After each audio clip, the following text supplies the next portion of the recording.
8. That was kind of So stuff that on my means wall. 4. And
All right, the City of Two Rivers City Council special meeting, we are calling to order for Wednesday, December 14th, 2022.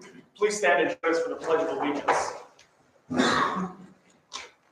I pledge allegiance to the flag of the United States of America and to the republic for which it stands, one nation, under God, indivisible, with liberty and justice for all. Thank you, and Jamie, roll call, please. here. Bill Blair. Here. Carl Lewis. Here. Tracy Coach. Here. Here. Jason Green. Here. Scott Stefan. Here. Adam Husky. Here. And Bonnie is excused.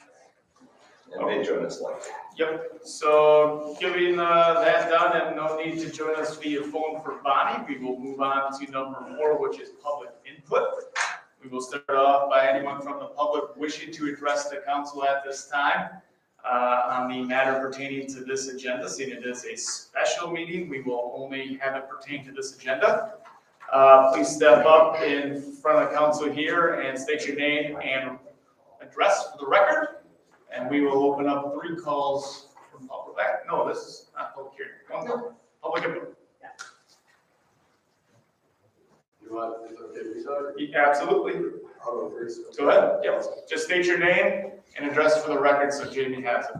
Dylan Gordon, 7136 Tannery Road, lot number 38, District 19, if that matters. I'm the one that is in the band, lead singer of the band, originally from here.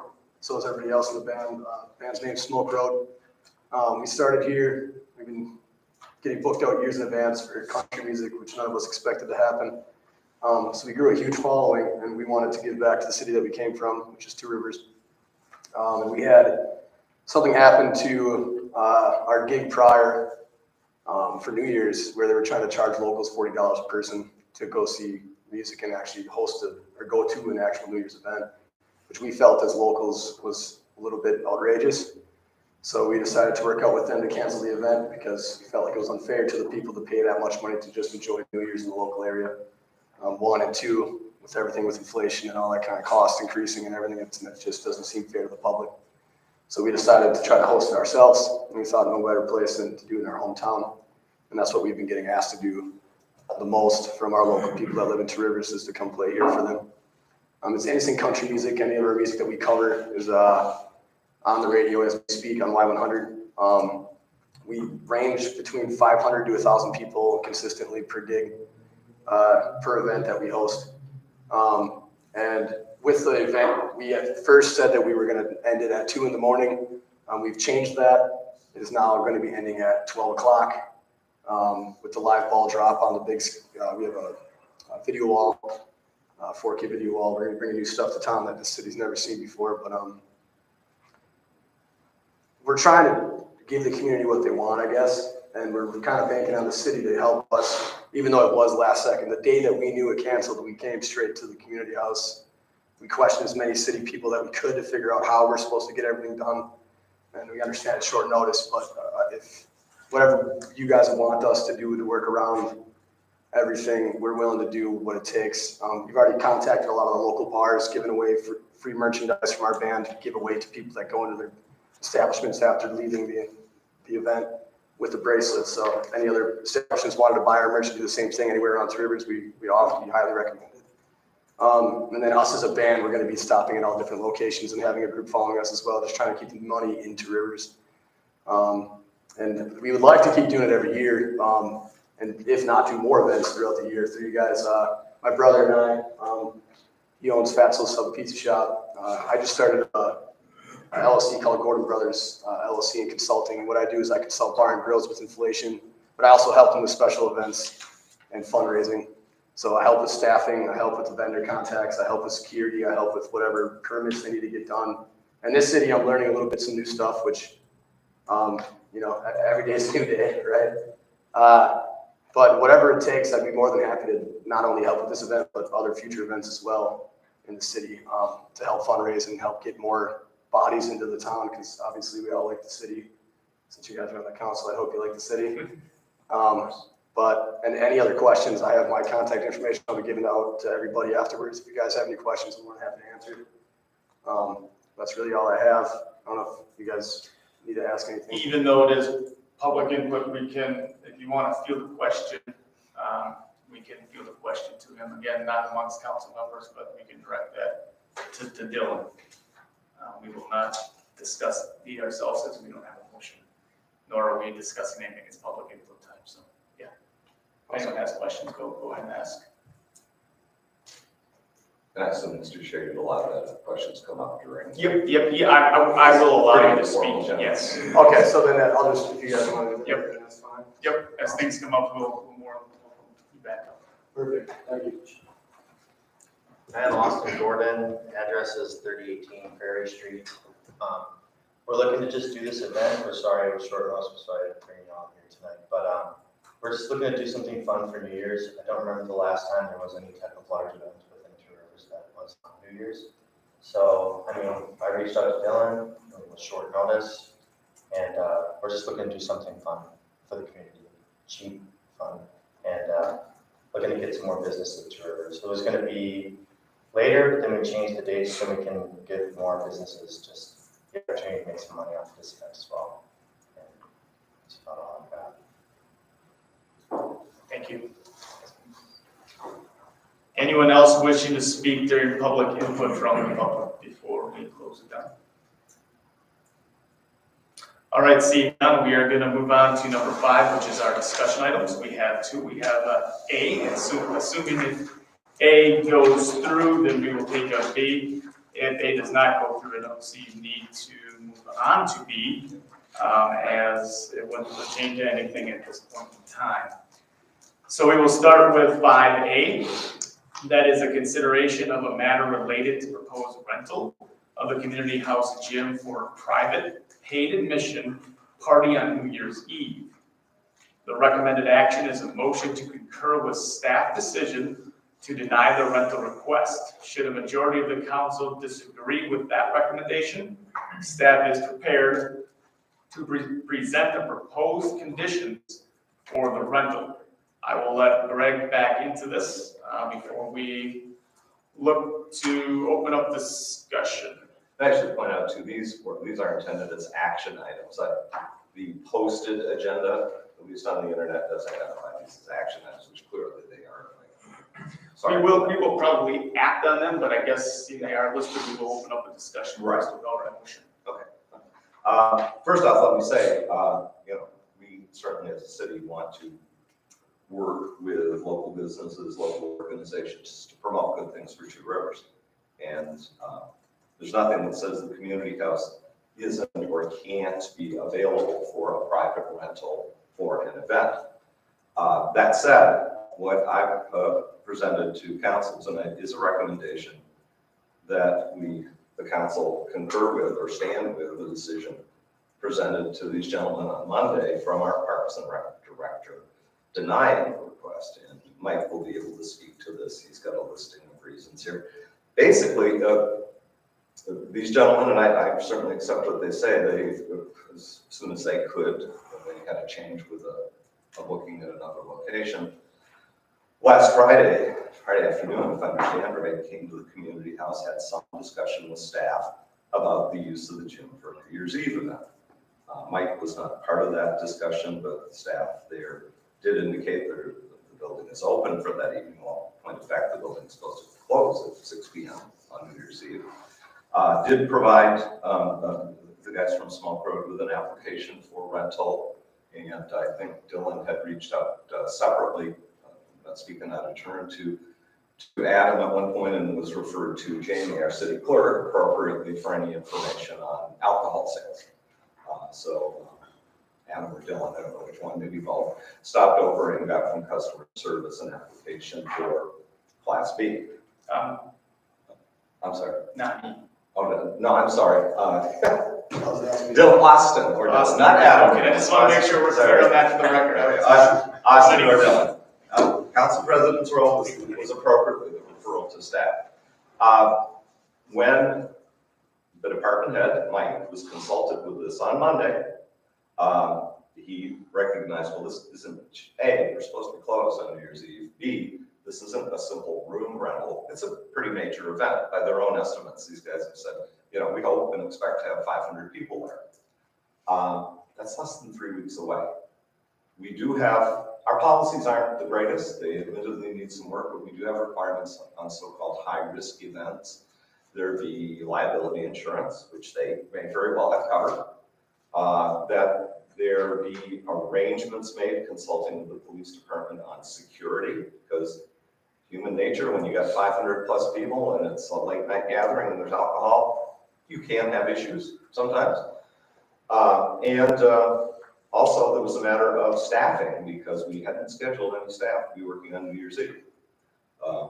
Now, we may have some staff that will be available, because one came walking down the hallway when these guys were there talking, and Mike, at least he, when asked, was offered up, he could be available.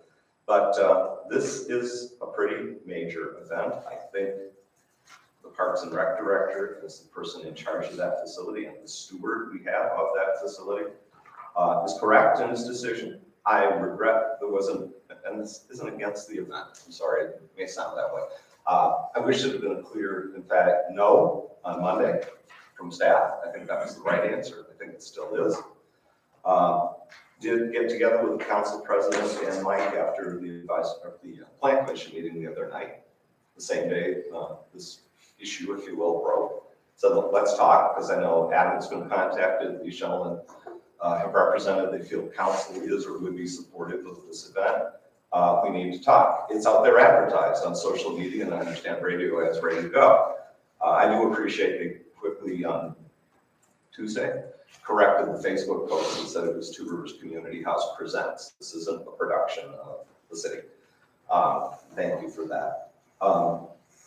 In our discussion Monday night, and it happened that Darlene and Tracy were there, wasn't a quorum, wasn't an open meetings violation, but they were there after Plan Commission.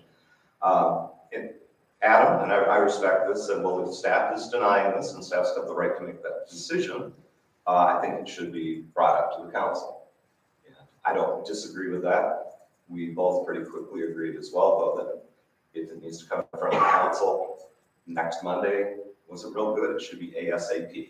And thank you, that's why all of you are here tonight. We appreciate that. I still stand with that recommendation. I think our department have made the right decision on it. Be more than happy to talk when there's adequate time for planning and requirements to be set and demonstrated as being met to consider events like this. I just think this is too much, too fast. And again, the staff recommendation, which I think you should and typically do weigh fairly carefully as a council, because you don't necessarily want to be having meetings like this to review staff decisions. I trust you will consider that. So there is a listing here from our rec director, Mike. I'd invite you to walk through that if you would. The other thing I'll say though, we don't play games around here, and I hope you appreciate that as a staff. If ultimately the council says, staff, we're overriding this decision, make it happen. We have some proposed conditions that would apply if it were approved. That probably isn't a smart tactical thing to do, but we're on the same side. So we don't play those games. And I hope you respect that. Council's never done that with staff. So we're not here saying, well, yeah, shoot here, you could do it. The recommendation is still no. But if in the council's wisdom it thinks it's in the greater community interest to override the staff decision on this, then we have some proposed conditions, because this isn't typical. This isn't just a typical room rental or gym rental. It's a major event. With that, over to you, Mike. All right, all of you in front of you have, well, 3 documents, one short one, 2 kind of thick ones there. First one's a quick write-up for me on kind of background of decision making. So I guess I'll step you through it here. First off, we have a special events application. So unfortunately, that's not the one that was provided to the guys. The more slimmed down version of that for like a typical rental the community house was provided, unfortunately. That's more like if you're going to have a baby shower as a family in the community house. There's a much bigger special events application if you're going to do a serious event in the community house. So one of the first provisions in that is that a Class B be secured 30 days prior, or an application submitted for a Class B 30 days prior to the event. So unfortunately, we haven't met that because of the timing of the request. The community house is scheduled to be closed at 6 p.m. That's what it's been advertised as, and of course closed on Sunday, January 1st on New Year's Day. We're also closed on January 2nd for the observed city holiday. So there will be no city staff in the building on Sunday or Monday because of the observed city holiday. Next, number 4, the gym is available for public use until 6 p.m. on Saturday, December 31st. So we are partially open. We have to have one employee there who's flexing the time between Christmas and New Year's, so she'll take one or the other eves off, and so she'll be at the front desk. So we will be open until 6 p.m. on that day. And it was advertised as we're open to the public, and so that means the gym would be open. This event equipment is set up, so the request is for a 9 p.m. setup time, I believe. So that prevents you saying 9 a.m. Okay, sorry. 9 a.m. Good catch. 9 a.m. setup start time that would use the gym all day long on New Year's Eve. We'd like to have the gym open because high schoolers, kids are out of school, so they go in and play, and I don't know, parents can drop them off when they're off school and go have fun in the gym. Next, we have attendance scheduled till 6 p.m. Those are typical attendance are the ones that typically are there for events. They will extend until our typical end time of 11 p.m. We close at 8 o'clock, but at special events, you can't go till 11 p.m. Those attendants, I think all of them are 16 or 17. So getting them to work on New Year's Eve is not gonna happen, and for this type of event, it's really not appropriate to have the teenagers there. So that leaves us with trying to find two full-time department employees to work the event. So they would come in from 6 o'clock to 2 a.m. 2 a.m. is the end time for cleanup. So the guys are right, we're shooting for a 12 to 12:10 shut off light, turn on lights, shut off music, guests are leaving, and then cleaning up till 2 a.m. So that would require 2 employees. I have one that's volunteered to do it, and I haven't had anybody else offer up or volunteer to work the event.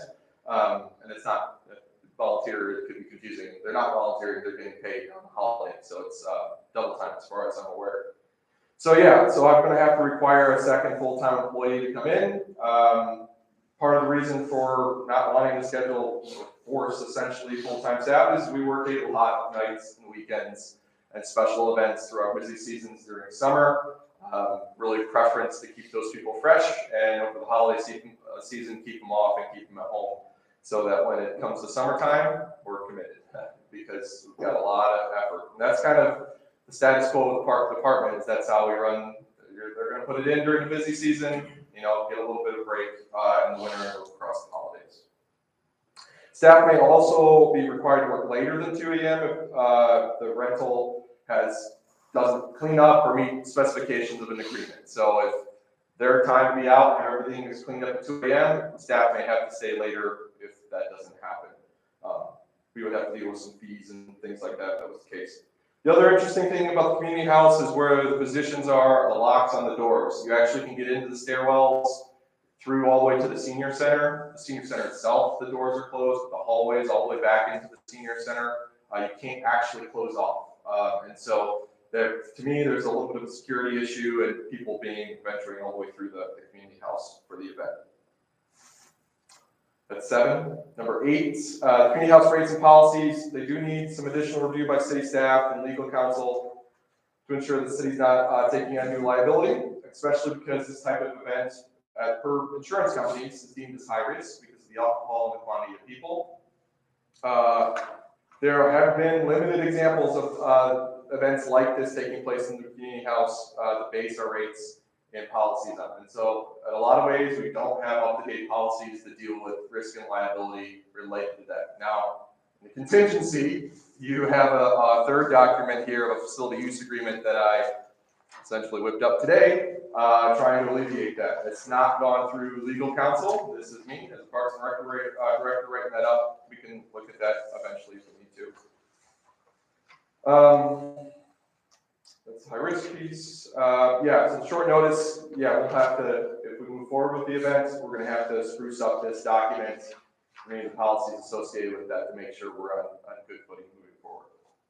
Also a little bit concerned with the gym floor in terms of alcohol service and stand-up audience if the liquids aren't cleaned up or there's liquids sitting on the floor. We definitely would have to hold, if that's not getting cleaned up, we would definitely have to hold staff past 2 a.m. to make sure that at minimum the liquid is cleaned up, because we're not coming back to the building until the Tuesday because of the holiday, observed holiday on Monday. And so we don't want anything to sit out on the floor as much as possible. And just as points here, Parks and Rec Department can deny a special event application at any time, essentially, per the policy we have to see. So yeah, that's the background. Anybody have questions on that kind of stuff? All right. And is there a different policy if you're a for-profit entity looking to run an event there or do something there, or if you're a nonprofit organization looking to do something? No, there is a little bit of inconsistency in that in our current policies, which has historically been this application for a special event. You'll notice on this, there are some signature lines, but they're signature lines for very specific things. There's no signature line that actually agree to all the application things that are specified in the application. And so what I'm trying to do with this new facility use agreement is this would be universal. So the most comparable event that regularly happens is Heartorama. It's a pretty sizable difference, honestly, in how Heartorama operates and the time they end and the intensity of the event and things going on there. This would apply to Heartorama as well. If we can spruce it up and make sure legal counsel supports the agreement. So What's a little different here is Heartarama is a not-for-profit. We got the two issues on their agenda are the building rental and the special class B beer license. And it's hard, I think, have a New Year's Eve party without some sort of libations. Have explained to the guys from Smoke Road, because initially, and I think this maybe was part of the warning thing Dylan referenced, initially the request to Jamie was, well, can the band get a license to sell beer? No, we can't give a special license at that venue to a private entity. It wasn't a request, but likewise, an existing bar can't go off premises and sell. At the community house, the city doesn't have a license. We can't sell there. By statute, we're pretty confident we can't. We can sell in parks, and we're talking about that in the coming year. But it needs to be a not-for-profit. A little simpler, a little more seamless with Heartarama because they're renting the building, they're collecting the admission fees for their show, they're selling the beer. These guys have, after being informed rightly that it can't be a license issued to Smoke Road, it can't be a license issued to Fatso's, it has to be a local not-for-profit.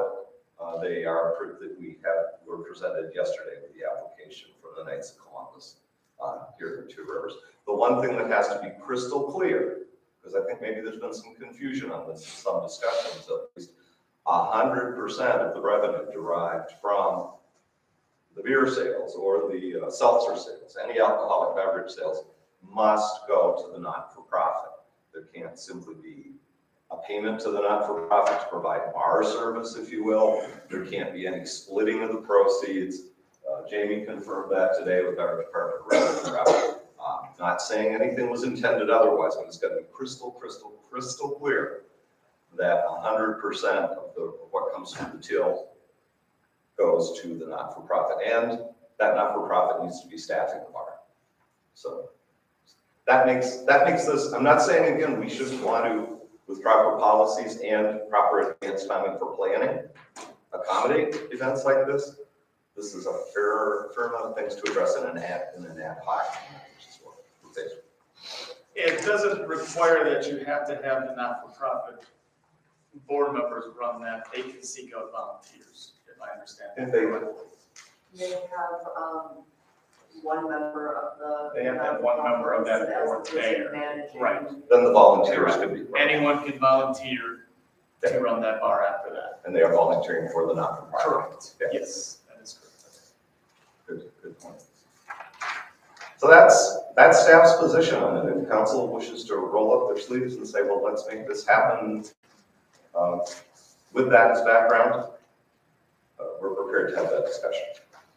Okay, so before we get into anything further from what Mike has here before us, because we didn't get that far yet, we need to cross the bridge when the bridge be crossed, we will open it up for discussion. I'm not gonna start in that discussion. I will let the rest of the council start in that discussion. However, I will start out by saying I do think this is a good event for us to have. And I believe in the guys that are gonna run it. They're gonna do a wholehearted good job and protect the city and the gym and all of that. I don't have a guarantee on that, obviously, but that is my initial thought as I've had conversations with them, that they have done a lot of background work since that point in time, and they're here tonight. They found a not-for-profit to take up their license. They have gone through steps to try to meet some of the city's requests. So I don't think that they're just, hey, let's have a party. I think they're gonna do it the right way. I'll bring that up. Looking for discussion among council on the proposal in front of you. You do have the background information from our email that Greg had printed out for us. That was at the table. If you did not grab that, that is at the table for you as well. Again, you also have Mike's sheet that he had passed out for us to look over, to look at. And then you got the background information from Greg. So if you don't want to offer up some discussion, we will not take a motion. We are in discussion mode. Nope, it's a discussion item. That's how it's listed on the agenda. So we are not looking for a motion at this time. We are simply up in discussion, which will also allow these guys freely to join in without me necessarily having to invite them back in this. total? Sure, go ahead, Tracy. To me, for me, there were two concerns, and it's a little more complicated only because I don't like the idea of having to override department heads. I mean, these guys are tasked with running our city, and we should be able to trust them. And I'm sorry if they were misinformed. I would assume that the staff will then be properly trained as to what they can and cannot provide for information. I mean, to me, logically, one would assume that all city properties are going to be closed New Year's Eve. So, that's not fair to these guys. And I looked over the additional information on the last week. And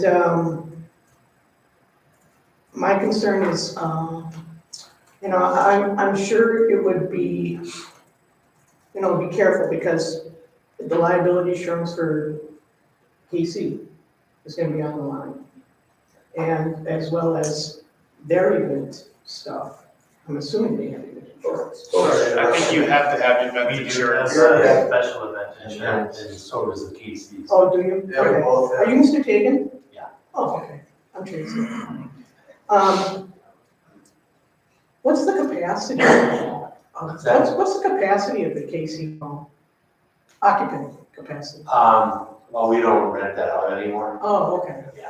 Just for the record, It's only only a less than hundred. 600, the gym, Oh, okay. just FYI. Yeah, okay. Which means you're gonna have to kind of count, if you were to allow the store, you're gonna have to count, because he's saying 1,000 people, you can't get 1,000 people in there.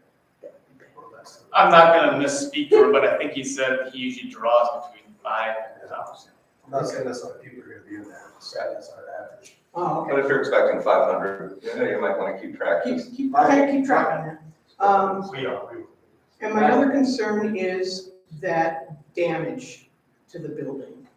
And, people can be well-intended, but I don't think there's anybody sitting in this room who doesn't have a few and done crazy things. And so, that would be a huge concern of mine, and I'm assuming we would have some sort of security present. We also We have do that. have that as well, yes. Well, Like professional Yes. security? Yes, ma'am. now, we need to talk about that. That's fine. Yeah. I mean, we'd be willing Just, to- just not to interject too much, but discussion yesterday, it was not, We have professional security that I guarantee the police won't deny, and they're licensed through the state of Wisconsin. okay, that's different than what we discussed yesterday. Okay, because frankly, So how many people would you expect to have there for security? However many you guys want to have. tell you what, and then maybe I dove too deep there. Chief Colmeyer can probably speak at least to that, or soon to be Chief Meyer. But why don't, can you do that now or put that on? What are you looking Our to talk about?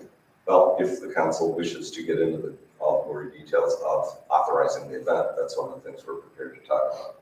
And frankly, what the heck, whether, I guess, our thought was to at least have two tourist police officers full-time on overtime, holiday overtime, which is the reality. Or typically, when it comes to events historically, like at Walsh Field or Neshota, Fish Derby, historically, Snowfest, the Manitowoc County Reserve, even the Sheriff's Reserve, depending on their availability, it's acceptable. I don't know if police have been asked to look at credentials of private security companies or not. And again, as of yesterday, no criticism intended. Dylan was suggesting himself and other veterans that have. No, that's not what I said, I'm sorry, but I totally understand the misunderstanding. of Yeah, what I'm taking. and I also don't want to hurt. No, I was just telling you that, the group I was talking about are a bunch of veterans that served overseas, they did a bunch of, and they started a company as a security company.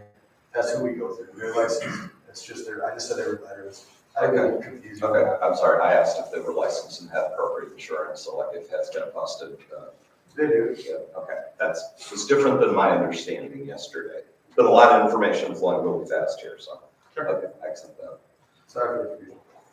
The one issue with that building is, like the parking, guy said, is the doors and stuff in there, because they're probably all fire doors, which means once you're inside the building, you can always go outward, which means they can get into all parts of the building, so someone would have to be posted at all the hallways and stuff, and be there all the time, besides having your normal security to roam around. And 100%. So you're saying like 5 minimum probably? how many doors are there?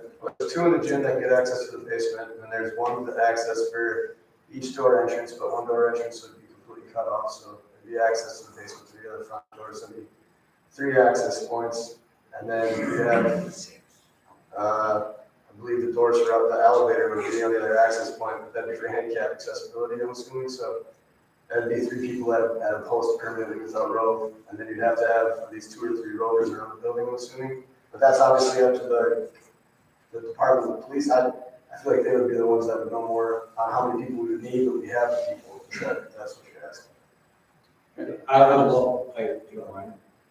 Go ahead. Mike, jump in here.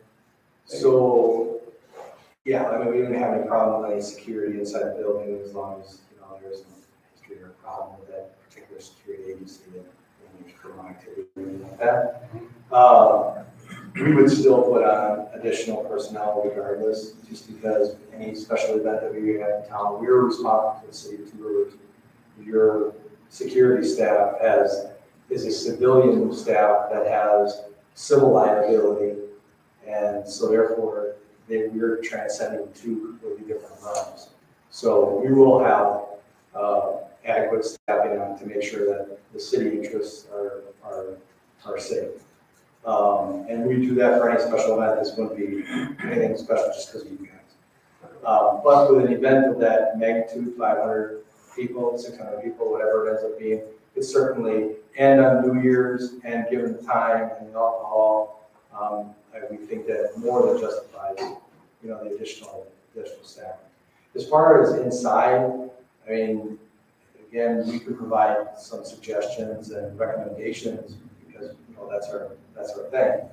But my understanding would be is you probably would have to leave that bottom front door open for handicap accessibility. So that's a main entrance. You would probably have the 2 entrances above that people walk up the steps as the main entrances, which means that there's stairwells, or at least 1 stairwell on each side that goes down there.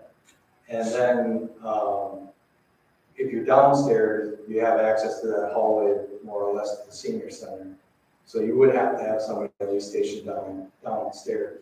You probably would have to have at least 1 or 2 in the main foyer area from where the elevator is at because of those stairwells there.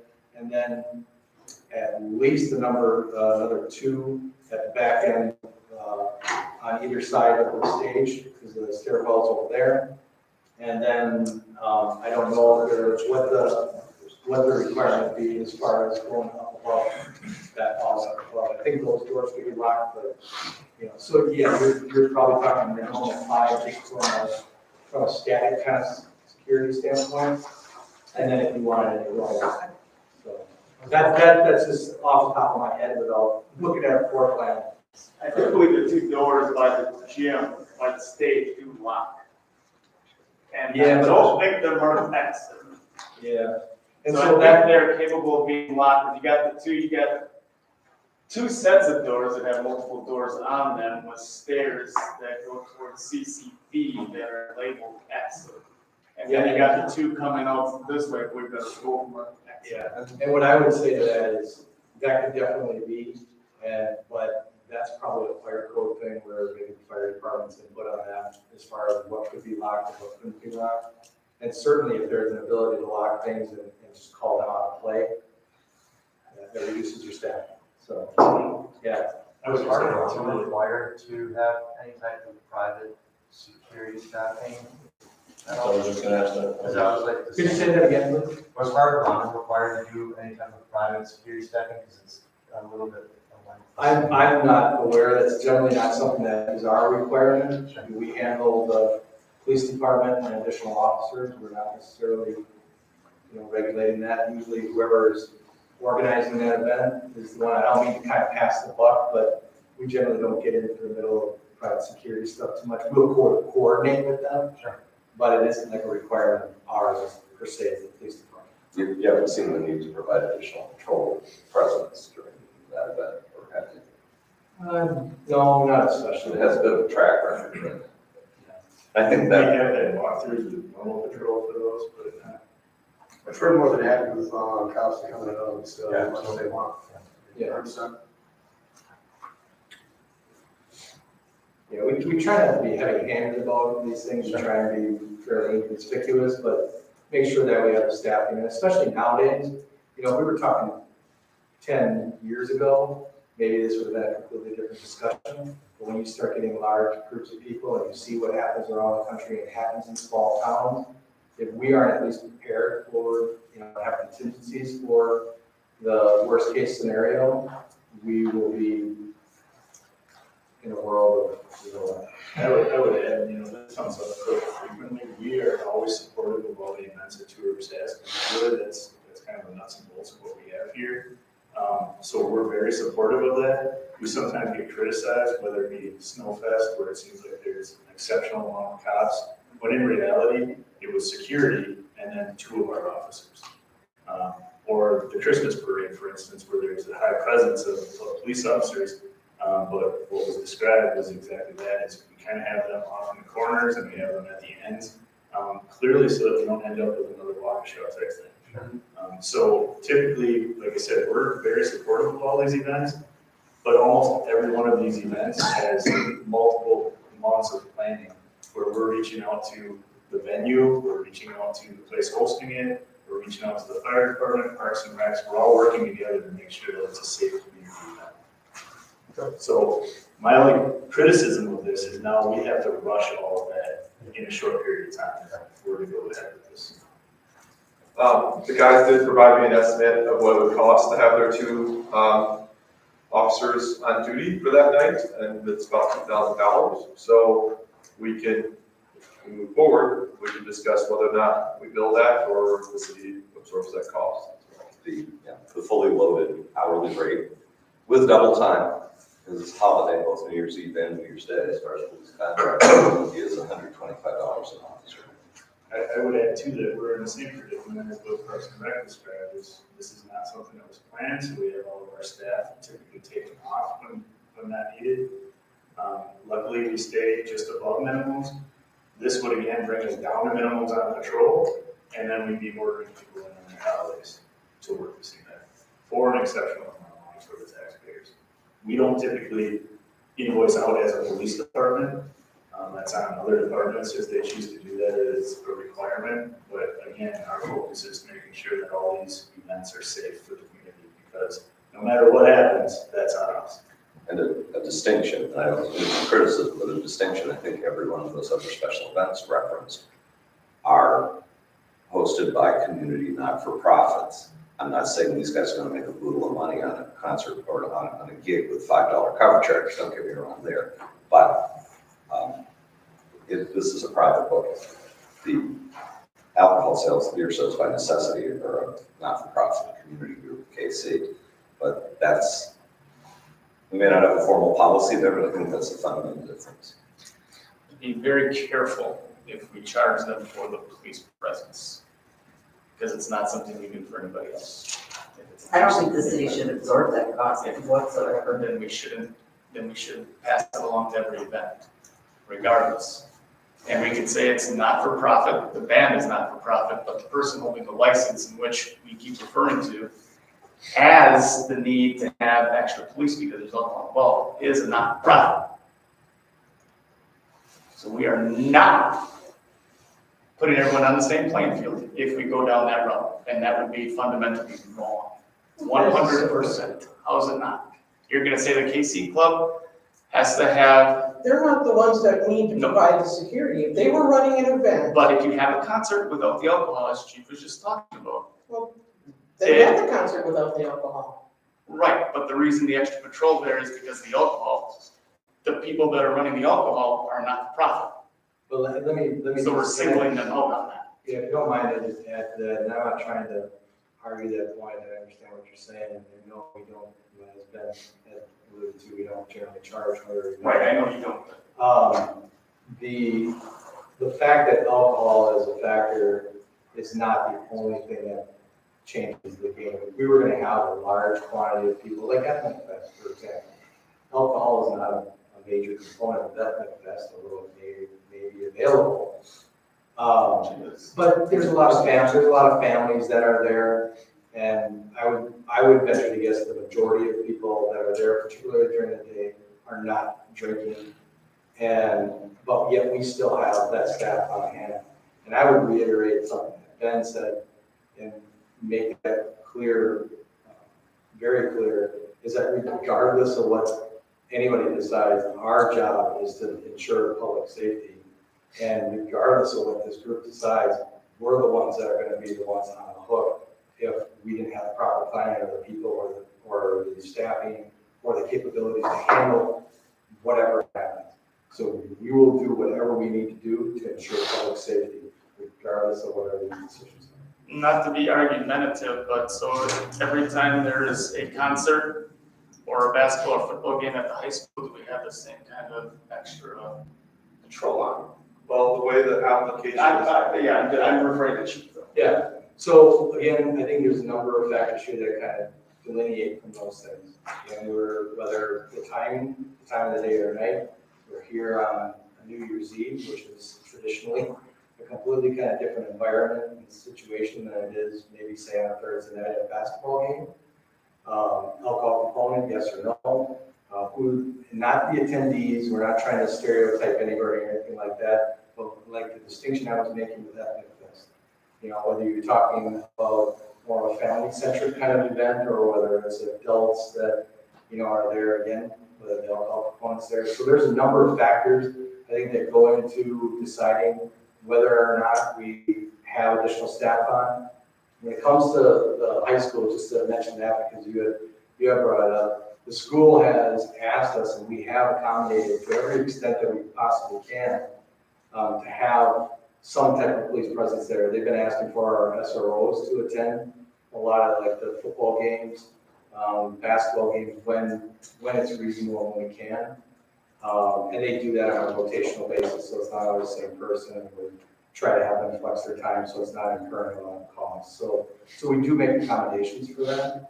But like I said, this isn't like a boilerplate, I guess, kind of thing. We take each circumstance and look at it, and there's usually, you know, factors that come into play that aren't always consistent across the board. I hope that answers your question. It does to a point, but right, so I'm just comparing other events, whether they have alcohol or not. Right. To see. I would say one example where we clearly treated it different is Kites Over Lake Michigan, based on the setting that it's been in. For the last few years, we've had only 2 officers for the most part, and in addition to the chief and I. But in the past, when it was down at the beach, it was a totally different story where we had 6 to 10 officers on, because now you've taken in the beach capacity, added to the Kites Over Lake Michigan capacity, additional traffic, the drinking, everything took place there. So that has kind of morphed differently as the circumstances change. Same event, generally the same attendees. We would went from 5, 6 missing children each day to none. And all the other things that went along with it, parking issues and accidents and everything. I mean, so you take the same event, you change the location, you change a couple of parameters, and it changes the whole dynamic of the thing. So that's what I'm trying to say is it's very hard to put a boilerplate on these things. Right.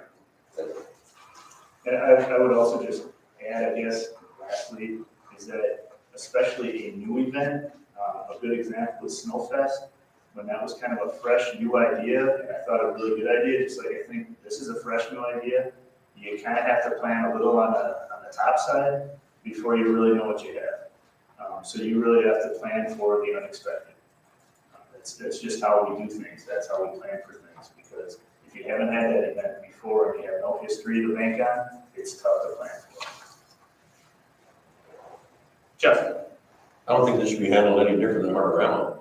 Basically, you have about the same number of people in there, roughly, I would guess. Maybe a few more. I think, Harder runs about 250 people, because remember, they're seated at tables. I don't know the exact number, but On the last time we were just jammed. That, and I mean, everything functioned fine with that. So we might have a couple hundred more people there, but they're gonna have more security inside. There's no reason we need to handle this any different. There's no reason at all. And then we just got out of a 2.5 hour economic input or economic meeting for Bid District. Well, we're always talking about how bring new events to town and bring people here. They have a following from outside of town. What better way to have people come to Two Rivers? Get to see parts of the community center, places that they're not gonna see in the summer. There's absolutely no reason not to let us happen. They're not gonna be able to see the senior center, I mean, we just got done saying. The that community center, they'll be able to see the center, the community out there. Yes, Tim? I think that they should be treated just like Cartorama, except the only issue I have is your timing.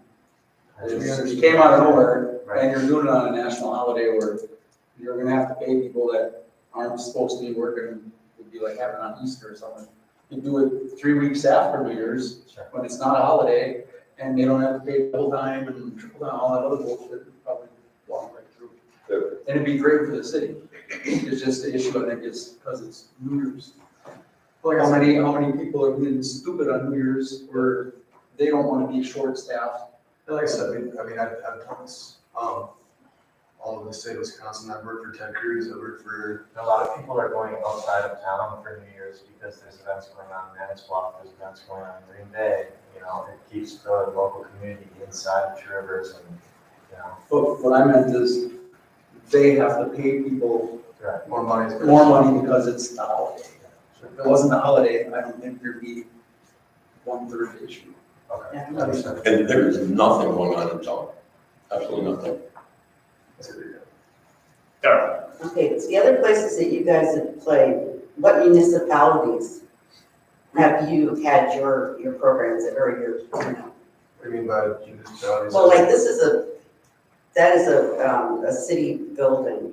And it's not like you're going over to, a different venue that's privately owned, and they might have. We have options to do that. We just figured to give the city the opportunity to make the income that we're offering. But we're not trying to say, hey, if you say no, we're not gonna do it. We have options right now in Manitowoc, we have options in Michigan, we have options in Kewanee, we have options in Denmark. We're just offering it because it's our home. As a band, also as a business owner, it's our home. We want to give back to the city. And the businesses that we are always going to anyways, such as City Central, such as Waverly, such as, you know, any bar and grill or any type of facility that'll be open at that time. We're just trying to keep the money within the city instead of it being spent in different places. And that's kind of like what I'm good, that's where I come in, is to get the people to come here, enjoy the atmosphere, advertise the city, advertise what's around it. We already have sponsors from the city that are willing to put their advertisement up on stage to help get these people to their locations. We understand it's last second. We understand that it's scary for most individuals who want to walk into a situation such last second and not know if it's going to go correctly because it might make you look bad, which I get it because I don't want to look bad either. But I know what I'm doing, and the only way I can prove that is by doing it. And that's kind of where I'm at. I understand you guys' frustrations and concerns, and I love it because you obviously care enough about the city to be in the position you're in. But I can't prove anything unless I'm given the opportunity to do it. I don't know what else to really say on that. I've done this in Green Bay, I've done this in Madison, I've done this in Sheboygan. I'm not worried. I feel like the only people that are really worried are the people on the council because we've never had the opportunity to have this type of event happen. And I get it, it's stressful and scary. I'm willing to work with whoever and, you know, like whatever you want to talk or work on things. I would love to be able to get together with you guys and figure something out upcoming so that we have a good event that showcases you. Yeah. We're prepared, we have the space. There's a lot that goes into Clinton. I was involved with the Brian Lee. Mhm. There's a lot that goes into it, and you have to time is critical because there are so many different wheels in motion that you have to bring it all together. So you know when you like copy and paste a paragraph? That's what I do with events. So I can do it a day. You guys might take a month to pass the paperwork, but I can have my staff from one place to another day. See, that's why I was asking, you know, have you worked with other municipalities and you've played in city buildings? Private events and venues, yes. I've rented spaces out, yes. Like I can rent out the venue right now. The venue is not a municipal facility. And I understand that. Okay, I was just trying to be It's still a responsive to your facility. question. I thought that was a city building. The venue, No, it's privately owned that's, place. That's owned by CA first. That's owned by. Mike Howell owns the Like development. property, but the venue Yes. rents leases I'm that. talking about, the venue at Union Square. oh, I was talking about community house. Yeah, so- That's a city. Your question, I'm sorry, your question was other municipal facilities. Yes. I would say, did you play at all, and I don't know this, did you play for the night market? Yes. That's a city facility, that's a city park, City and park. that's a city stage that they lay out there that has to go before their special events. Community is such a, like. So that would be another facility of a municipality. I think that's what, is that what you're trying to ask? Yeah. So because that would be another spot where they would have to go before, I know Manitowoc has a special events committee from dealing with them in the past, and when you play on any of their grounds or do anything on their grounds, you go before that committee. You know, some of the other things that, like I said, going forward in the future, I hope that we could do something together. But right now, you know, like, the thing about it, the attendance, you have no attendance available. You know, are you We'd going have to to go to- compel people to, We'd have to go to full-time staff. I have one that's available. but that's one. I have a question about that. If I asked the staffing myself about possibly helping out, based on the fact that not majority, but I know some of the staff, like our band and also follow our band. If we would possibly be able to ask before you guys have to force people to work it without giving like volunteer, maybe even giving out like volunteer sheet to people that might want to work it instead of just forcing your. We can't have the volunteer aspect of it. If they're on city property for a city event, they would have to get paid by the city. They cannot volunteer. That's fine. Can you go out and ask them if they would be willing to work on that day? You can do whatever you want. Okay. Hypothetically, they gotta get hired by Mike and have the okay through the city in order to do it because it has to be legit. Can it be somebody from a different department? I would probably say no. You have Fair Labor Standards Act rules that we would have to follow if it's a city employee. They cannot volunteer their time for the city. And I'm sorry, that would just be mayhem. You know, respectfully, you hire people to run these departments, to engage the employees, to schedule the employees, to assess the need. That sounds lovely. Tell me if I'm wrong. No, you know, community volunteers are one thing, but to solicit within the city organization, we got a department head to do that. And my comment. Nice thought, appreciate the thought. We all know each other, it's a small town. There's chain of command and line issues that have to be adhered to or you've got a disaster on your hands. You know, and another thing too is that, when the city hired Mike, that he was interviewed several times, he was vetted, he has proven himself to show that he knows what he's doing.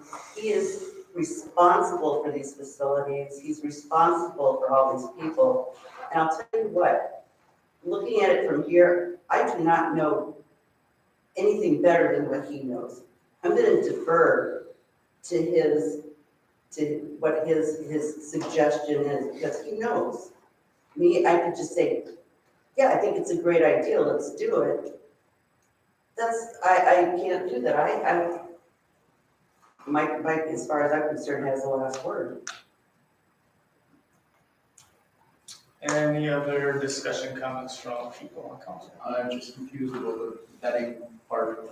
If there's say a volleyball tournament at the community house, every participant has to be vetted because I just don't No, understand. I was talking about as an employee, as a director. Well, let's say he's you're hired. right. Then But she's you're out there okay. thinking, Yeah. I thought you were talking when you He did knows what was he's one doing. relief He's a thing, professional. when that you vetted people for that cave to do the show or something. Oh, no, That's what I thought you meant. yeah, I just wanted to show that, you Sorry know, for. Mike he has met all the criteria that we require from a person in his seat. And I think because he does, and he's got the expertise, that's his decision. I mean, we can get input. And I'll tell you, I think this sounds like a fantastic opportunity, but, it was unfortunately a series of unfortunate events, you know, that started last week, and it really, it's a shame, you know, but if we had had more time, and I think it's too last minute, and if he's clawing to find people to work, I don't think that's not fair to him. And it's not gonna be fair to the people too, so that's where I'm at. Jason? Yeah, I'm kind of conflicted on all this because, you know, I think all of us in this room want to see events happening in our community, and we certainly don't want to turn away somebody who's willing to, you know, take their resources and their time to put on events. But I think the timing of this has caused us to open Pandora's box. And we have learned some things that we didn't know we had as policies, and we realized may not be prepared for a situation like this, particularly with the timing and particularly with events in a similar situation that haven't happened before. And I think, you know, if we really say we're gonna plow forward and make this happen, it may set off a chain of things that go down the line affecting other events. And I don't necessarily know if it's a positive way or a negative way, but this will affect many other events. I don't want to see anybody get special favor. I don't want to see us, you know, do this easily and not see other, you know, things affected by this. So I'm again really torn on it. I think again this has shined a light on some policy issues that were not right. I think it's again maybe we got caught with somebody not knowing all of our policies and saying yes to something before we really had a chance to look it over and clearly look at the application. But I think the city staff has done a good job responding to that quickly in a very timely way so that we're addressing it. I don't know that the whole council necessarily needed to be involved in this. I appreciate that we've been consulted and gotten to this point. But, you know, I think with some staff handling it, with some, you know, policies being addressed because of this, some good can come out of this. And I still don't know where I'm at. If, you know, approve, deny, I don't know. Anybody else? Scott? How early do we have to approve the liquor license? We don't even have to do that tonight, really. I meant normally, is there like a certain period before the event that we have to approve it? So here it says 30 days beforehand. I think that's the rec department's, might be their policy, Okay. but I put them in plenty later than that. Okay, I just wanted that. In fact, it is actually our policy that Greg can execute that. If there is no council meeting from our last one before that event happens, Greg has that authority and has done that before. Sign those licenses. He can do that in a Emergency day. Class B beer licenses. Yeah, he can do that in a day. Gotcha. Understand though what, we have done that and we've done that typically. We try not to, and I always say per section so-and-so of city ordinances. I don't want to put like that, it's legitimately granted. What was that? However, often that has been like when the Polar Bears used to play, or the Mariners, it was, or Main Street, sometimes a little late on the line outs, but entities where there's been a track record, I don't think you're going to deny Class B from the KC Club before. But it sure as heck helps if you're publicizing an event that beer sales are integral to, that you have your license beforehand. So something doesn't happen where, you know, at the next council meeting, the liquor license doesn't get approved, and you've got an event that's been out there publicized for 2-3 weeks, and now there's no beer. But there's that That is in the rec department policy. It's probably prudent policy. Ultimately waiving the departmental policies at the director's discretion. Again, this is a tough one, because if the answer is no, I know it's so easy to brand it as the city's not supportive of events, et cetera, et cetera. Typically, a lot of planning goes into these things, and this hasn't before at the time. And that's where we are. I agree with Darrell entirely. I'd like to see a policy of actively promoting use of the community house when it's not just the city or local not-for-profits promoting it. But Adam and I may disagree on this. I think there is a fundamental difference when it's a private entity, private, ostensibly for profit. I mean, Smoke Road isn't set up as a 501c3 or C6. I think council better think long and hard. It's not integral to tonight that if you start saying, we have to have police coverage for a special event that's driven by a private interest in the community. Sorry to be a nitpicker on that, but where do you draw the line? As opposed to community not-for-profit. Now, granted, we could be sitting here tonight with a request from the KC Club too, that hey, we booked Smoke Road and we're going to sell beer. Maybe that would be different. Well, it is different. Anybody else? Jeff, then Tim. Again, if we treat this, basically, we're treat this just like Harborama, all we would need is one more park and rec person to say, yes, I'll do this. If we treat it apples to apples. Harborama ends at 11. It's just an observation. Okay, so it's an extra hour. And that economic impact is potentially there. And this could be an ongoing thing. And like I said, we're bringing people from Oakland County in. We did spend a lot of time, Jeff, working with the Harborama folks, bringing the event here and pre-planning, but in other respects, I don't disagree with you. But a lot of planning and time went into it. I think they should, just because it's on a holiday, because the extra money, I would think someone's would have to eat some of that besides just the city with the holiday pay and stuff. And if you have to pay it, then Harborama and every other one of them gonna pay for extra police stuff, even though it wasn't a holiday, because everybody should be treated the same. If someone's gonna have to pay summer police costs, everybody should. So you probably shouldn't say yes to this because of the holiday, because otherwise we'll have to burn all the other ones just to be fair. You know what I mean? Well, I totally understand. Yeah, I'm just looking at it as a longevity of things. It's a holiday that's known for bringing a bunch of people together in our town, and we don't do anything. You know, it'd be nice that if in the community house in the wintertime, there's no events going on, like large events, because there's no buildings that can hold the capacity. Community house is really the only building that can really hold that capacity. And a lot of the events that people are going to gather in a large capacity area would be holidays. So we get where you're coming from. I'm just, I mean, like I said, it's up to you guys, obviously. We're just trying to make this as easy as possible for everybody. We have everything done for all we need is, I get it, because I totally Someone's gotta understand. cover it. I get it, but I mean, that's, we can talk about sponsors, we can talk about whatever we have to do to pay for this stuff. All I'm looking at it is, it just sounds like more than anything, the last second situation is more being the issue, like, and I hear where you're coming from, but well, you guys say overtime and double time, but they just give us a number and they'll tell you it's worth our time. I mean, but realistically, For the second, and call it a new resolution, so you're not on well, we can't do that because bars aren't open past 2:00 on any other day.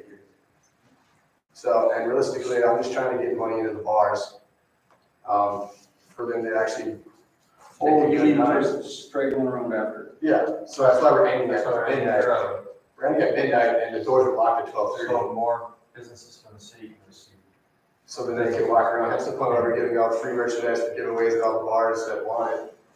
And they get to possibly, win some merchandise that the band has been volunteering to donate. But like I said, from what I'm hearing on the outside end, just, honestly, is that it's more of how are we gonna staff it? How are we gonna pay for it? How are we gonna do this? And I get it. we just need to know how you guys are gonna do it, or if you're gonna do it at all. Because we're down to work with you guys, it's just whether or not you guys are gonna say yes to us, and then we could possibly do future events, or say no to us, and then we're here. And the best event that the city's gonna hold, if you're gonna do it, is gonna be on holidays. Yeah, so So that, either way, you're running into the same issue. yeah, like you guys have Christmas parades, you guys have Easter festivals, you guys have, Epic Fest, for instance, which I'm not sure if that's an actual holiday or not, it might be, not really, but still, it's a cool event about it. Yeah. But the same thing, it's like, a lot of big events are on holidays, so I'm not saying that what you guys are saying is wrong, I'm just saying that just let us know what you need from us, and we're willing to work with you. So that's kind of where we're at. Any other discussion? Okay. I'll go in on this just a little bit here. Looking at that Parks and Recreation reasons for denial on New Year's Eve event, I could poke a lot of holes in that sheet where we are not consistent with other events. And number 4, number 5, number 7, number 9, all are inconsistent with other events that are held at communities. And again, I think we strive in the city to be consistent with everyone. Everyone should be on the same plane.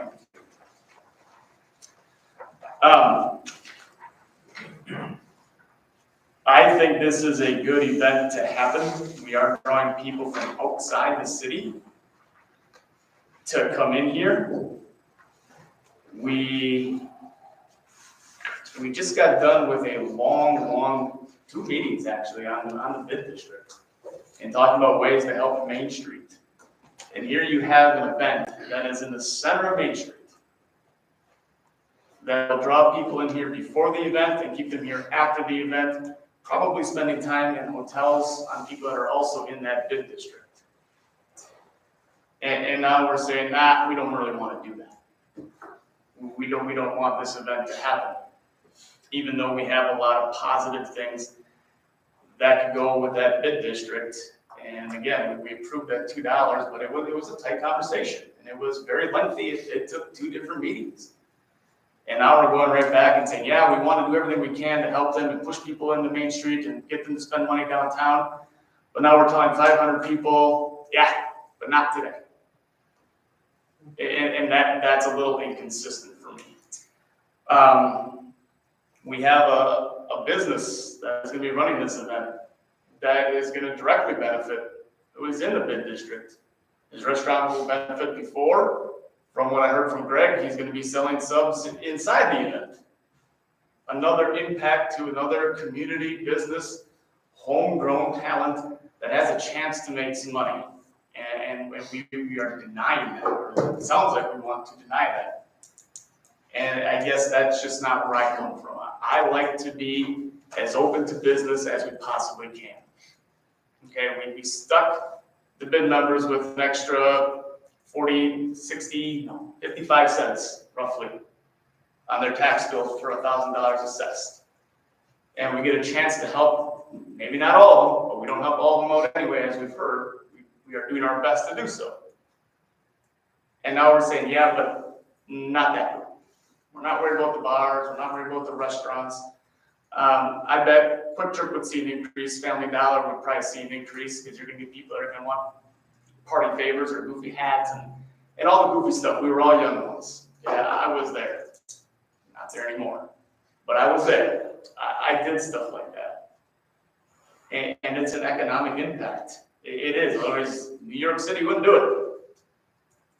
We're not doing it like New York City. I realize that. But New York City wouldn't do it if it didn't have an economic impact. There's no way to deny the fact that this is going to have an economic impact for the positive for our city. And again, a lot of what is, not a lot, but I can poke holes in 4 of these right off the top of my head, where we are very inconsistent. Personally, I don't see it as a consistency thing right now.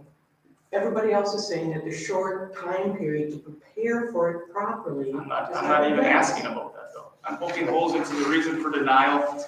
These are the reasons for denial, right here. So you want to override his reasons for denial because you don't think they're consistent with other reasons that you denied. with other reasons that they've approved. They've approved stuff like this before. The same reasons he's requesting for denial have been approved. I know that for a fact because I run events there, Tracy. I know that. The holes will be pulled. It can be pulled. All the four that I mentioned. This puts me as well on high alert. Unfortunately, I have thought about this. This morning, it makes me a little nervous having special events in the city. I'm not looking to move them. But it does not make me feel very good. What's that? You kind of are threatening to move them. Oh, You just said you're on high alert. I'm high alert because I know that's not a threat. I'm taking it that way. Okay, you But yeah, but that's not a threat. Okay. I'm on high alert because I have 3 events that I have planned and have started taking up signups. According to this, at any one point, they could be disbarred, they could be canceled. They got the word that it was okay, it was open for rental. That was what was said to them. I got that same thing on my 3 events.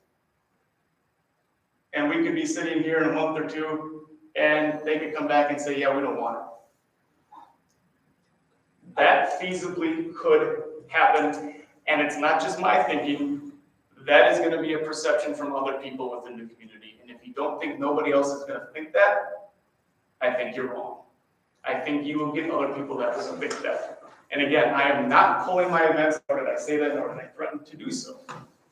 They're already, quote unquote, booked. I assume you have contracts in place. I do not. I have them on the schedule with Rebecca with confirmation, but I've never had a contract this early. And I would assume that other events that start plan usually right after their event ended, but do not submit a contract. Usually you talk to the person and say, is this date available? Can we reserve it? And I would be, and maybe I could be mistaken, but I would bet Snowfest is underway. I would imagine Hunterama's underway. I would imagine a lot of the events are underway. We're not that far away, 6 months. If you book an event and you book a band 2 months from your event, 3 months from your event, good luck, because you're probably not gonna get it. It's not gonna happen. And if you're dealing with a carnival, you book it in November, December, or you probably don't get it, because they want every weekend booked. They have 3 months out of the year to make that happen. I can second that. We get booked in advance. It's not easy putting this together and I'm pointing that out. They were told that the date was open. They were told to go ahead. And I think it's fundamentally unfair to then pull it back after there's advertising. Because it wasn't pulled back until the advertising started. It was not pulled back. What you're saying is correct. I just feel, No, it wasn't. I feel motivated to point out, we're talking about lapse of time from Friday to Monday. And don't think for a minute that a recommendation to deny a rental or special event is indicative that a special event should have concern. This community, this city's got a solid reputation for supporting special events. And you know darn well we do. Council, it's ultimately your decision. Somebody could come in with a great idea 3 days before the date. What happened here, I mean, God bless, it's a good thing. I would like to do this with adequate planning, and we'll do what the council directs us. A band had a booking, something didn't work out with that venue, and with about 3 weeks advance notice, they approached staff on a Friday afternoon. The staff that was present said, yeah, it's available, provided a rental contract.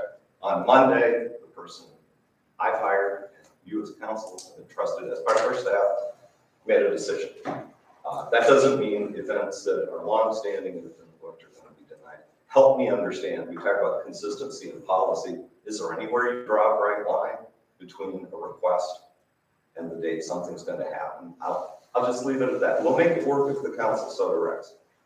But this doesn't diminish the commitment of this staff or this council to work on special events. I don't accept that for a minute. Could I ask a question? I'm Sure, sorry yeah, I go. was late, but what do you mean they were told? Who told them they could have the event? Rec department personnel. Rec department personnel. Okay, is Who that they something? were directed to ask that, because that's who handles special events. We're not naming names here. No, I don't need to know a name, but what I was wondering is this somebody that is allowed to give permission? I hope so. I'm She's got asking mine. the rec guy, Mike. No, I mean, look, the only problem that I see is not because nobody wants you to come here, it's again that last minute thing. And then the other question I have, are you gonna force people to work? And what if they say no, do they get fired? I mean, I'm just curious. You can hire me for a day, I'll do it for, give up my weekend. Well, I'm asking Mike. Mike, yeah, go ahead. Yeah, I mean, I would have to try to get somebody to work, and no, I'm not gonna fire somebody. But then who's gonna work if too many people say no? You will? Yeah, Hold on. I mean, because that's usually what happens. yeah, we'll put in mind in that situation. Huh? You already have somebody that will. I have one person, right? Well, but you need two at least, right? Yes. I would add, every event should be put under a legally binding contract. If that's been inconsistent in past events, that's unfortunate. It's a major liability risk to the city if you're not under an enforceable contract. To the first question, does that person have the authority to book special events? The person has the ability to tell people that dates are available, and if an event follows conventional policies, they can book the event. The director has the discretion to deny an event based on their application. Okay, so if you have that booked with the special events coordinator, it is not booked. It can be canceled at any time until your contract is in. So if you have started that, it can be canceled, Even if you long have, standing or not. even if you have a contract, the city has the right to break that contract. At least the one that I just wrote up. If we break it and it's because of us, if there's a policy in the new contract about refunding or rescheduling. Refunding all their costs as well. Or refunding the fees for the program. What about refunding the costs for their contracts? So should you cancel Brian Lee Day, they have contracts out for all those bands, who pays for those bands? Yeah, that's, I don't know, that's on the event organizers. I'm trying to cover the city's end of the bargain here. And so hopefully we're not, it would be a very rare instance if you had to break a contract midway. But this is normal event space booking behavior, is to have a legally binding contract that you can cancel if need be. I think that policy should be brought forth at some point, because that's a little dangerous. Do we have an application for these gentlemen? What if, well, yeah, not the special event application. I mean, I don't need to jump in, it's not really my harsh record, but, we have to obviously look out for the interests of the city, the attorneys would obviously look out for whatever the interests of the city. Our concern about other organizations and what may or may not occur with them is certainly a concern, but ultimately liability-wise, it's about the city.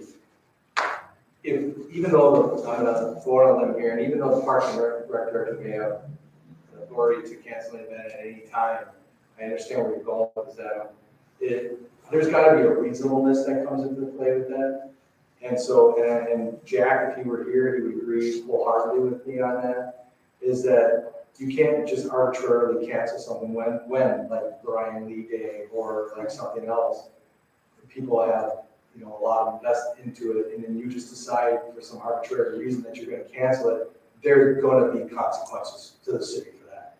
But barring that arbitrary nature, and you have justifiable reasons why you're canceling this event, there's gotta be still some protections for the city, so that we're not wide open to have a blank check to write to some organization because of the things that we have zero control over that they decide to do. So, there's definitely a give and take in any contractual situation, but there's a reasonableness component that comes into all of it. So, I'm not trying to get in the middle and try to sway any decision one way or the other. We'll do what we have to do regardless.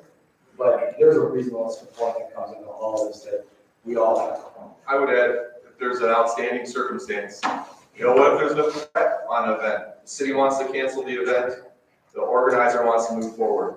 And the city should have the purview to cancel that event if they feel like it's credible or there's an issue. That's a good example. That's a good example. That's a real good example. This policy should be brought before council with our legal counsel here.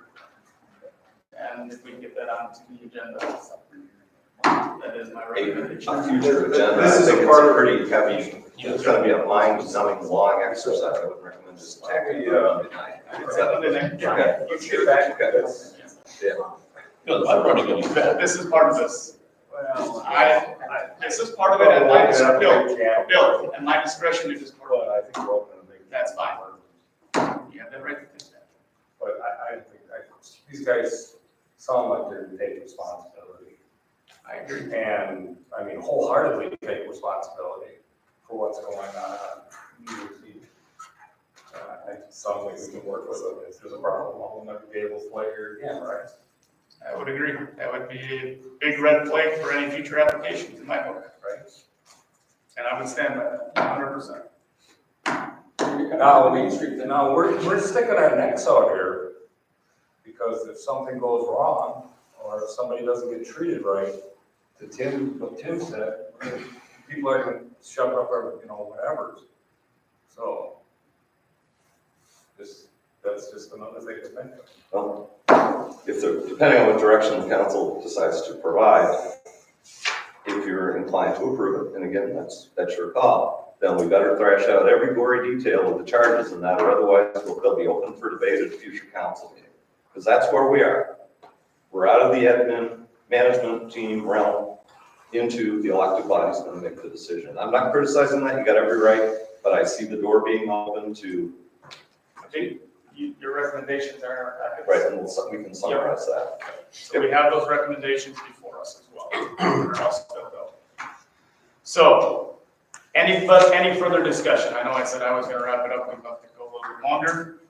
Barring I none. just feel like if we approve this first one or if we approve this, I feel like the city is gonna price them out of holding this event there by putting these costs and things on there. So if They can choose to deny it after that. I just wish we had more time to, man, this is tough. Or we shouldn't charge them because. Right. Otherwise everyone else that. Okay, without any further ado, I will take a motion. I will make that motion. Two, What is the motion? that's what I'm asking, two, Motion to Everything approve. is approve. or not approve, because if the recommended motion is to concur with staff's decision to deny, I will make you the can motion. do whatever to motion approve. you want to. I'll second that. So we have a motion from Jeff, we have a motion from Darla to approve the event. Are you approving the recommended action or are you approving the event? Approving the event. Okay, Not the recommended action. that, Is it the way it's written No, on there? actually, Is what we're going we with, don't right? want He to. denied Approving the motion. It says, okay, motion to concur with with staff. staff decision to deny the rental request. Yep. And he said that he's voting for that, right? And I seconded it. No, that was just a discussion item. I'm making a motion to approve the event. Our discussion item, because we don't have a Okay, formal. so for the motion to concur, then that's a no. You don't have to make that motion. Okay, I just want to make it deny. Usually I those withdraw my work. second. Usually those work. They aren't in this case. Okay, so I have a motion and that is not a second by Darla. So I need a second for this to move forward. I'll second it. Okay, second by Bill. Any further council discussion? Is it fair to say, fair question, motion to approve it subject to subsequent council approval of the terms, which would be, I think, the next thing you'd take up. Is to just approve it and walk away, maybe just leave us in our lives. Yeah. Okay. Yeah. I just want that. Yeah. This is a motion to approve to go And forward who with the next supports step. that? Who supported that? Bill, Bill, and Bill, are you okay with that? The understanding is the motion to approve is to authorize the event, but it would be subject to terms the council would further consider in the next. it has to be. Part B is this. It should happen. I didn't make the motion, but it should happen. Okay, I just wanted that clear for the record. I agree. That we have to go through these documents. We're approving the event with the stipulation that we have to go through these documents to give them, I guess, their fees, everything that they'll be liable for, so on and so forth in this contract. If it's approved, If- but If it's if you approved, say no, then it's part, moot. right, it's part of the motion. That's B, right? Well, actually, It's. That will be B No, if no, A gets no. That's the. B is for the alcohol for the Knights of Columbus, not who it is. Which can do be moot. If you- Right, we don't vote a B If if you A is decline. gone, correct. So we're gonna take the time now to read through the, or go- Greg said he's gonna summarize it. and I guess the question is, Not now. yeah, does the council want to simply vote on the motion, vote on the motion? Yes. Whether or not you wish to work something out with these guys? It's a Yes. New Year's Eve event, but I just wanted the understanding for the record, you're not gonna say they're approved and then walk out of here without No. addressing conditions. We have to approve one and two. Thank you. Okay, so I will take a roll call vote. Jamie? Aye. Tim, Yes. Jason Ray, I'm gonna abstain from this vote as somebody who plans to rent the community house for an event later this year. Bonnie Shippin-Lewis, Scott Steinmesser, Aye. Adam Lozey, Aye. Jeff Delkey. Aye. Tracy Coach, No. Bill Leclerc, Aye. Darla Leclerc. No. I'm sorry, what did you say? No. Okay, motion carries 6-2. Okay, so we have two papers in front of us. The first one is the Tours Parks and Recreation Facility Use Agreement. That was the first one, I believe, got handed to us, so is that the one you're starting with? All right, so the hourly rates for the facility are not included in this, because they're just included on an invoice. So, yeah, there's a lot of legal stuff here. The first few parts of this, the most important one on the first page, it's defining the term, when it's gonna happen, so they'd have 9 AM to 2 AM. Later on stipulates the end time for the music and guests leaving, and an exhibit A at the end.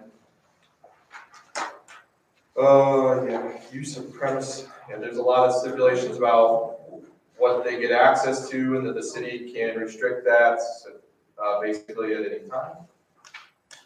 There's a security deposit of 20% of the full invoice cost. All their stuff is, of course, subject to 6% sales tax. Should also add that the 20% deposit is on, so they will pay their full bill. And then they need to pay an additional deposit of 20%. The additional deposit is refundable. Of 5%. Sorry, that's a typo. Yep, I'm from Michigan, my bad. The 20% deposit is refundable, based on the condition of the facility or any other issues. Okay, can I ask a question? Yes, If ma'am. we're going by this point by point, I actually would like to see them out by 12:30. Yes, they will be out They're by here. 12:30, but the cleaning can take place till 2 AM. Oh, that's what it is? Right, yeah, so that's, they are renting it from 9 AM to 2 AM. The event itself will go, 7 to 12:30. Why do they have so much time to clean? It's a large event, and we can't leave anything left in the building or on the floors because we're closed the next day for the holiday. It's really only an hour and a half. There's a lot of sleep. And And we trust that they're gonna leave that place spotless. Well, military boys will make military clean. You should make this effort over to have my grandson. That's one you did that for us. First page, I don't know if there's anything else on there, there's permitted uses, like it says, and later on what you're getting it for. Next page, number 6, additional fees. The group agrees to pay all fees and charges incurred in connection with this occupancy and licensed facilities. Routine janitorial services, that's typical things that we would always do in the community house. Janitorial services, restroom supplies, regular trash. It's part of the reason why there's 2 people on being required to work at the event, because they will have to do the routine janitorial services. That does not mean excessive cleaning, because there's 500 to 600 people in the community house. Care of licensed facilities, and they gotta comply with all applicable laws, not to damage any part of the facility, not to prevent any trade or occupation which is unlawful or activity which would create a hazard or otherwise would adversely affect any insurance or the licensed facilities or premises unreasonable interfere with the use of the premises by the city or other permitted users. They need to get signage approved by the department, not to use the facilities in a way that interfere with other activities of the city, but not limited to programs. So there technically isn't any other, that wouldn't happen. There's no other activities going on that night, except for during the day when we'd be closing down the gym. But I guess the gym will be closed to the public all day on that day. Next. F, not to hold on itself out to, not to permit any employee, agent, or customer, or visitor, or user group to violate any obligation under this agreement. So basically, they're responsible for anybody that they're responsible for in their group. Not to bring any substances in the premises that could emit strong odors or fumes. Not to bring to the premises any hazardous materials regulated by applicable environmental laws. Indemnification of a user. The user group agrees to indemnify the city from any third-party claims of damage to any person or property caused by any breach of this agreement. I've not heard it all. You get it. Event insurance. The separate document, the application has specifics on the needs for event insurance, so they'll have to take it out with their insurer and provide us proof of that. So our policy states on the application, the separate document that's due 7 days before the event. The issue is it's New Year's, it's the weekend, so technically 7 days is on the weekend. So it's due by 3:30 p.m. on 12/23/22 at the front desk for the event insurance. That's basically when everything is due, is 12/23 by 3:30. Just one point there that we touched on. This contract is being entered into by Small Grove, and we've heard both entities have the insurance available. We need to see the appropriate insurance certificates from Small Grove and the KC, because you're the purveyors of the beer. So, yeah. And the city is required to be identified as an additional insured on this. Yes. And we identify the policy, the coverage amounts required. Right. Okay. Number 10, alterations, installations, and changes to the rented facility. User group acknowledges that it has inspected licensed facilities and deemed them suitable for permitted use, just like a rental car, check if it has damage. Renter may not make alterations, improvements, or material changes to the licensed facilities without the city's prior written approval. The user group will be responsible for any damages that occur to city property or equipment. The city will invoice the renter for any damages or repairs identified by city staff. We will also have a 20% deposit that we can hold against that, those damages. What is the deposit? 20% of the total invoice. We'll be talking about the anticipated total invoice. Yes, which I don't have the total invoice for you right now. When does the city examine it then? At 2 a.m.? At the start of the rental period. I mean, at the end of it? Yes, so at the end of the rental period at 2 a.m., then 2 city staff will still be there at 2 a.m. to inspect to make sure everything's up to snuff. All right, next one. We're on 11, user group default. The occurrence of any one or more of the following events shall be a default by the user group under this agreement. Failure to pay on the due date any use fee or additional fee set forth in this agreement. Failure to observe or perform any of its other obligations under this agreement. After notice from the city, the user group fails to cure any hazardous or dangerous condition that is created as promptly as is necessary to avoid harm.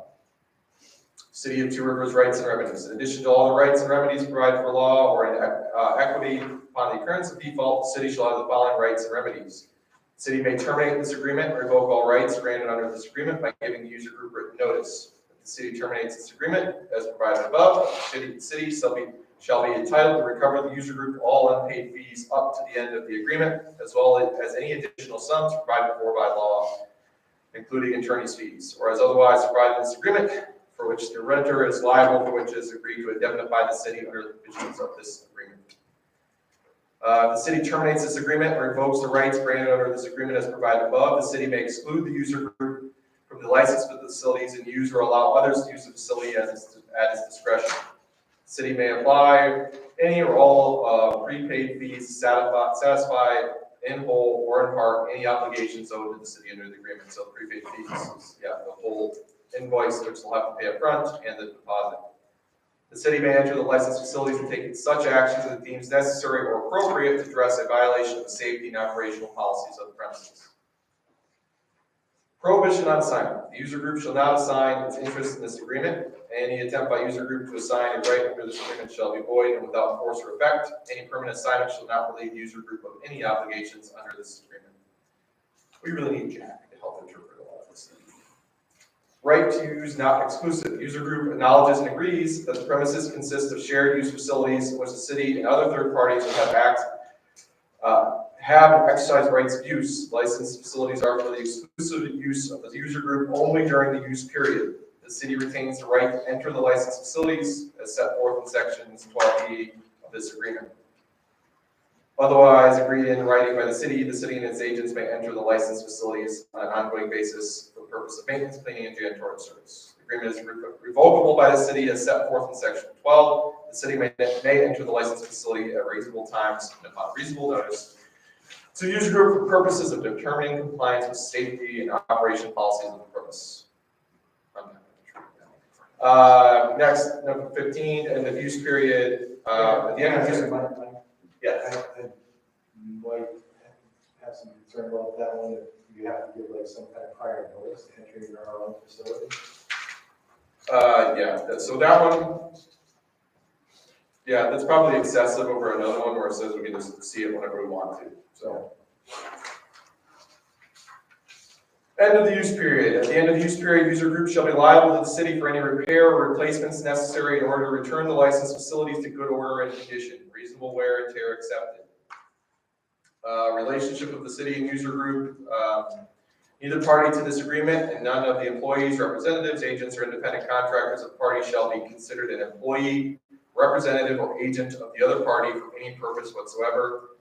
Nothing contained in this agreement shall be construed as or interpreted as creating an agency, partnership, or joint venture relationship between the parties. Neither party shall use any trademark, service mark, or trade name of the other party. Neither party shall use any trademark, nor shall either party hold itself out as having any business affiliation with the other party without having specific written agreement for the other party. No waiver of breach. Number 17, any failure or neglect by either party to assert or enforce any rights or remedies because of any breach or default by the other party. This agreement shall not prejudice any rights or remedies with respect to any existing or subsequent breaches of defaults. Acceptance of any partial payment from user group will not waive the city's right to pursue user group for any remaining balance due, nor shall any endorsement or statement or check or any letter which acknowledges a check or payment as rent be deemed an accord and satisfaction. Applicable law and venue, follow law. Notices. All notices, demands, or other communications under this agreement shall be in writing and shall be deemed given if served personally or sent by certified or registered mail, postage, prepaid, or fax, and addressed as follows. I might have missed something here on the bottom of that one. So I might have at 19. Entire agreement. This agreement contains all the agreements and understandings made between the parties with respect to the use of licensed facilities. It may only be modified in writing, signed by an authorized representative of the city and user group. If any provision of this agreement shall be deemed invalid by a court of complete jurisdiction, the remainder of this agreement shall not be affected.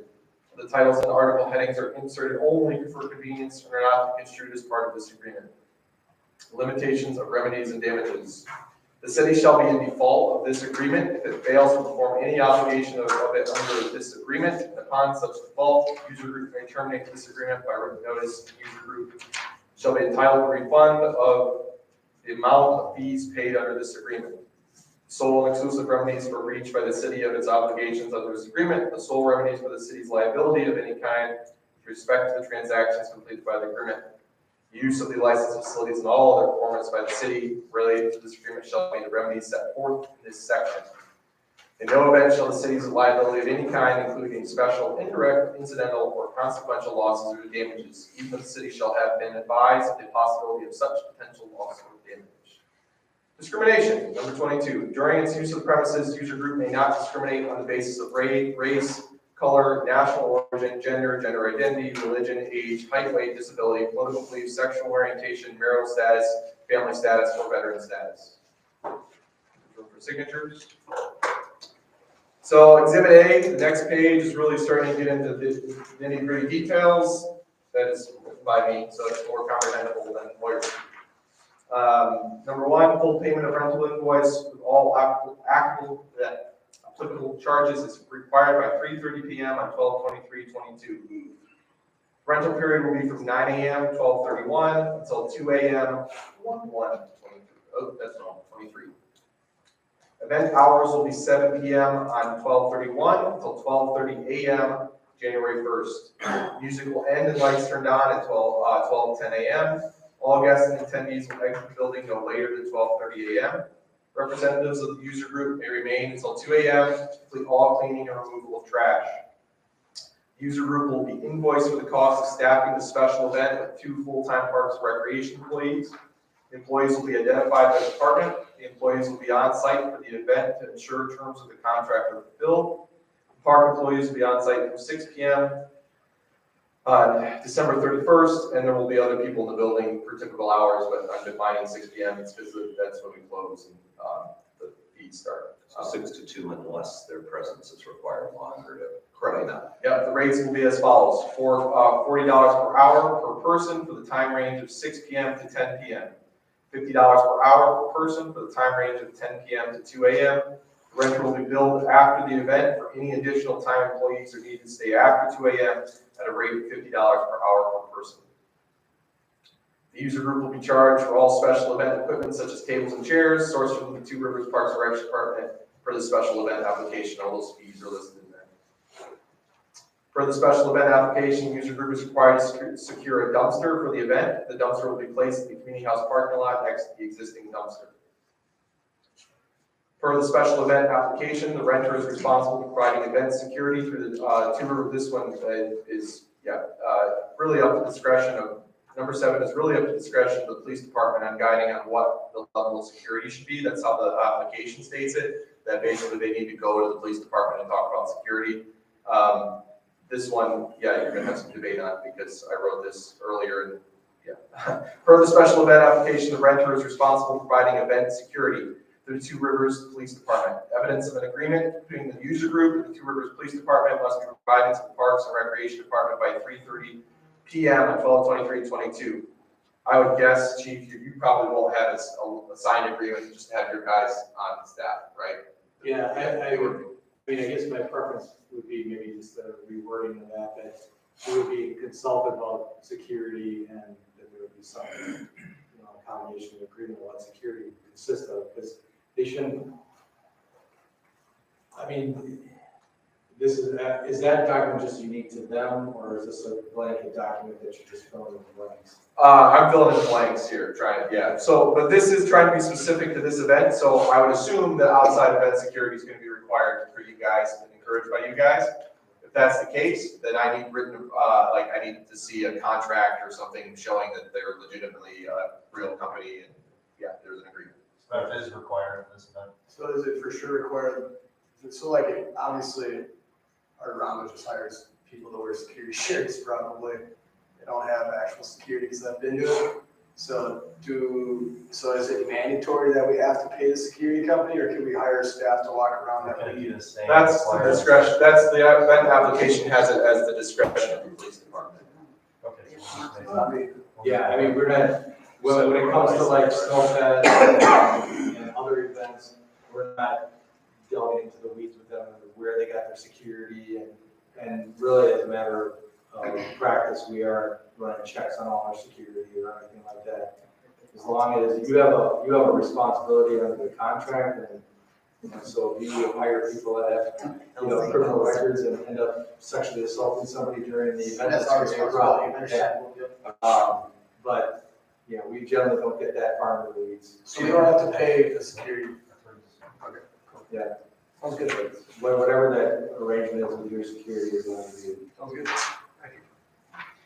I don't get too carried away with yes or no, because this body is gonna have to accept this agreement, and there may be different views from people on this board. We haven't had a single lawyer. Right, but there may be people on this board that do want that security firm hired and even vetted, and there may not be, so just bear with this process yet. Yeah, and I was talking from a consistency Right. state that we're not trying to make special rules for one thing. Yep, I know, I didn't want them to get carried away. But one of the discussions I had with Ben here is that we probably need to do some things on our end to try and have some consistency with some of that as well. Chief, is there such a thing as, if I'm, Acme Security Company, there are people who have credentials. If there's a desire, or a stated desire, requirement by the council to have private security and a plan at least shared with the TV, you don't care about that? Yeah. But, you can No, absolutely. that and say, well, Acme Security Company is. So that's where the requirement of them to meet with us and discuss the security. Because these gentlemen, at least indicated they have the availability of that if it's required. That's where all that kind of comes in, because like Ben stated before, we haven't even developed an event plan for this. So, we talked about 2 officers being needed. Now, I'm not saying that it would turn into 3, it could be 1. But the thing is, we haven't even looked at an event plan. We just So sort of. for us to, right, so it really just should be that they need to consult with us and, plan is approved through the police department. It can be as simple as that. And then on our end, we can make sure that our requirements are consistent so that we're not perceived as treating people unfair. I've highlighted number 7 for us to come back after Mike finishes. I wrote that one just like more FYI for you guys. I knew this wasn't gonna, this is not final.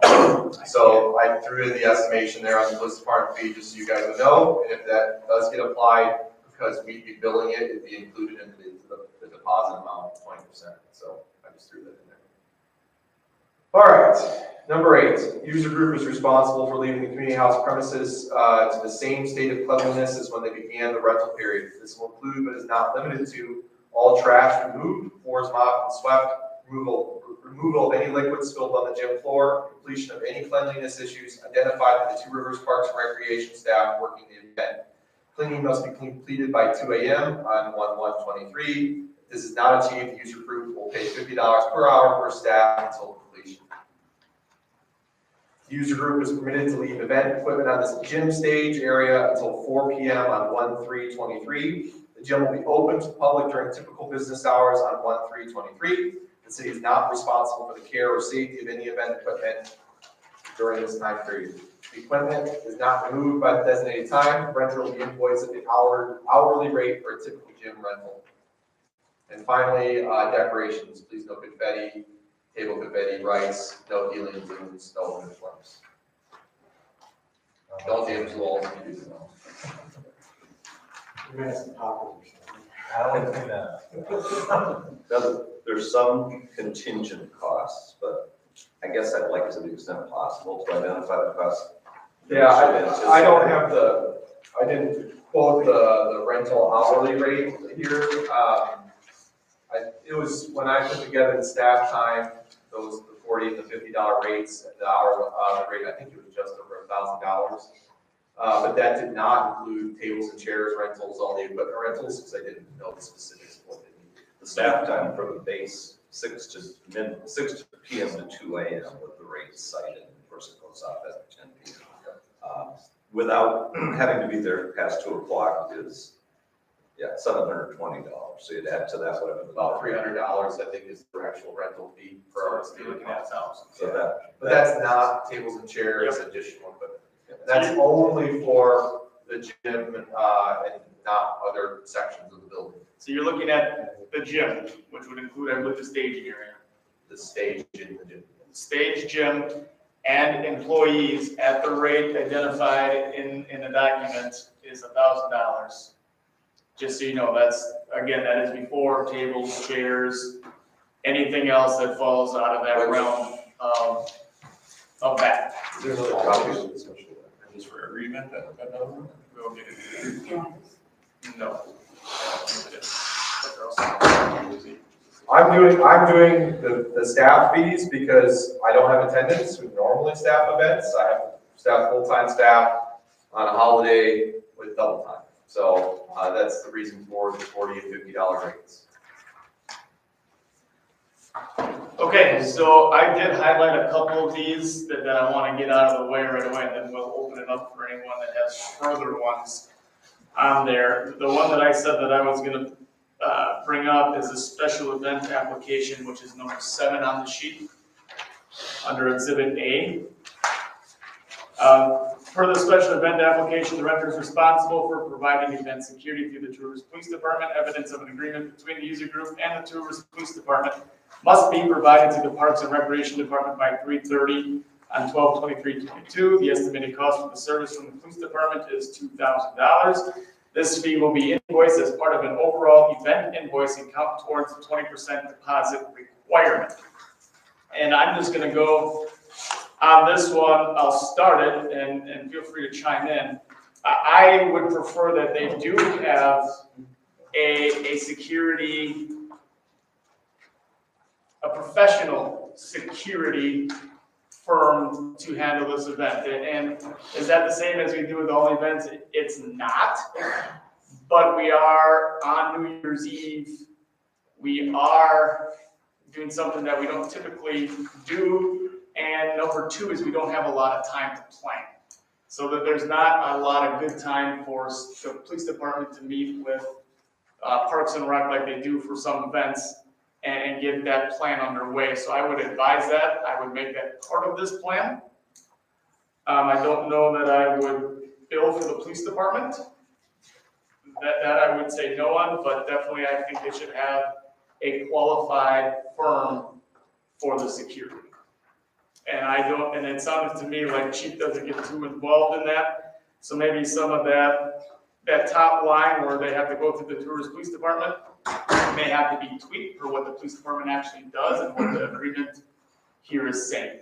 I think I was talking to Ben with this, I think, some language similar to the effect that the police department should be consulted and approve any security plan as part of this agreement. I think just leaving it simple and like that, because that gives us the latitude to and discretion to do what's necessary for that particular event.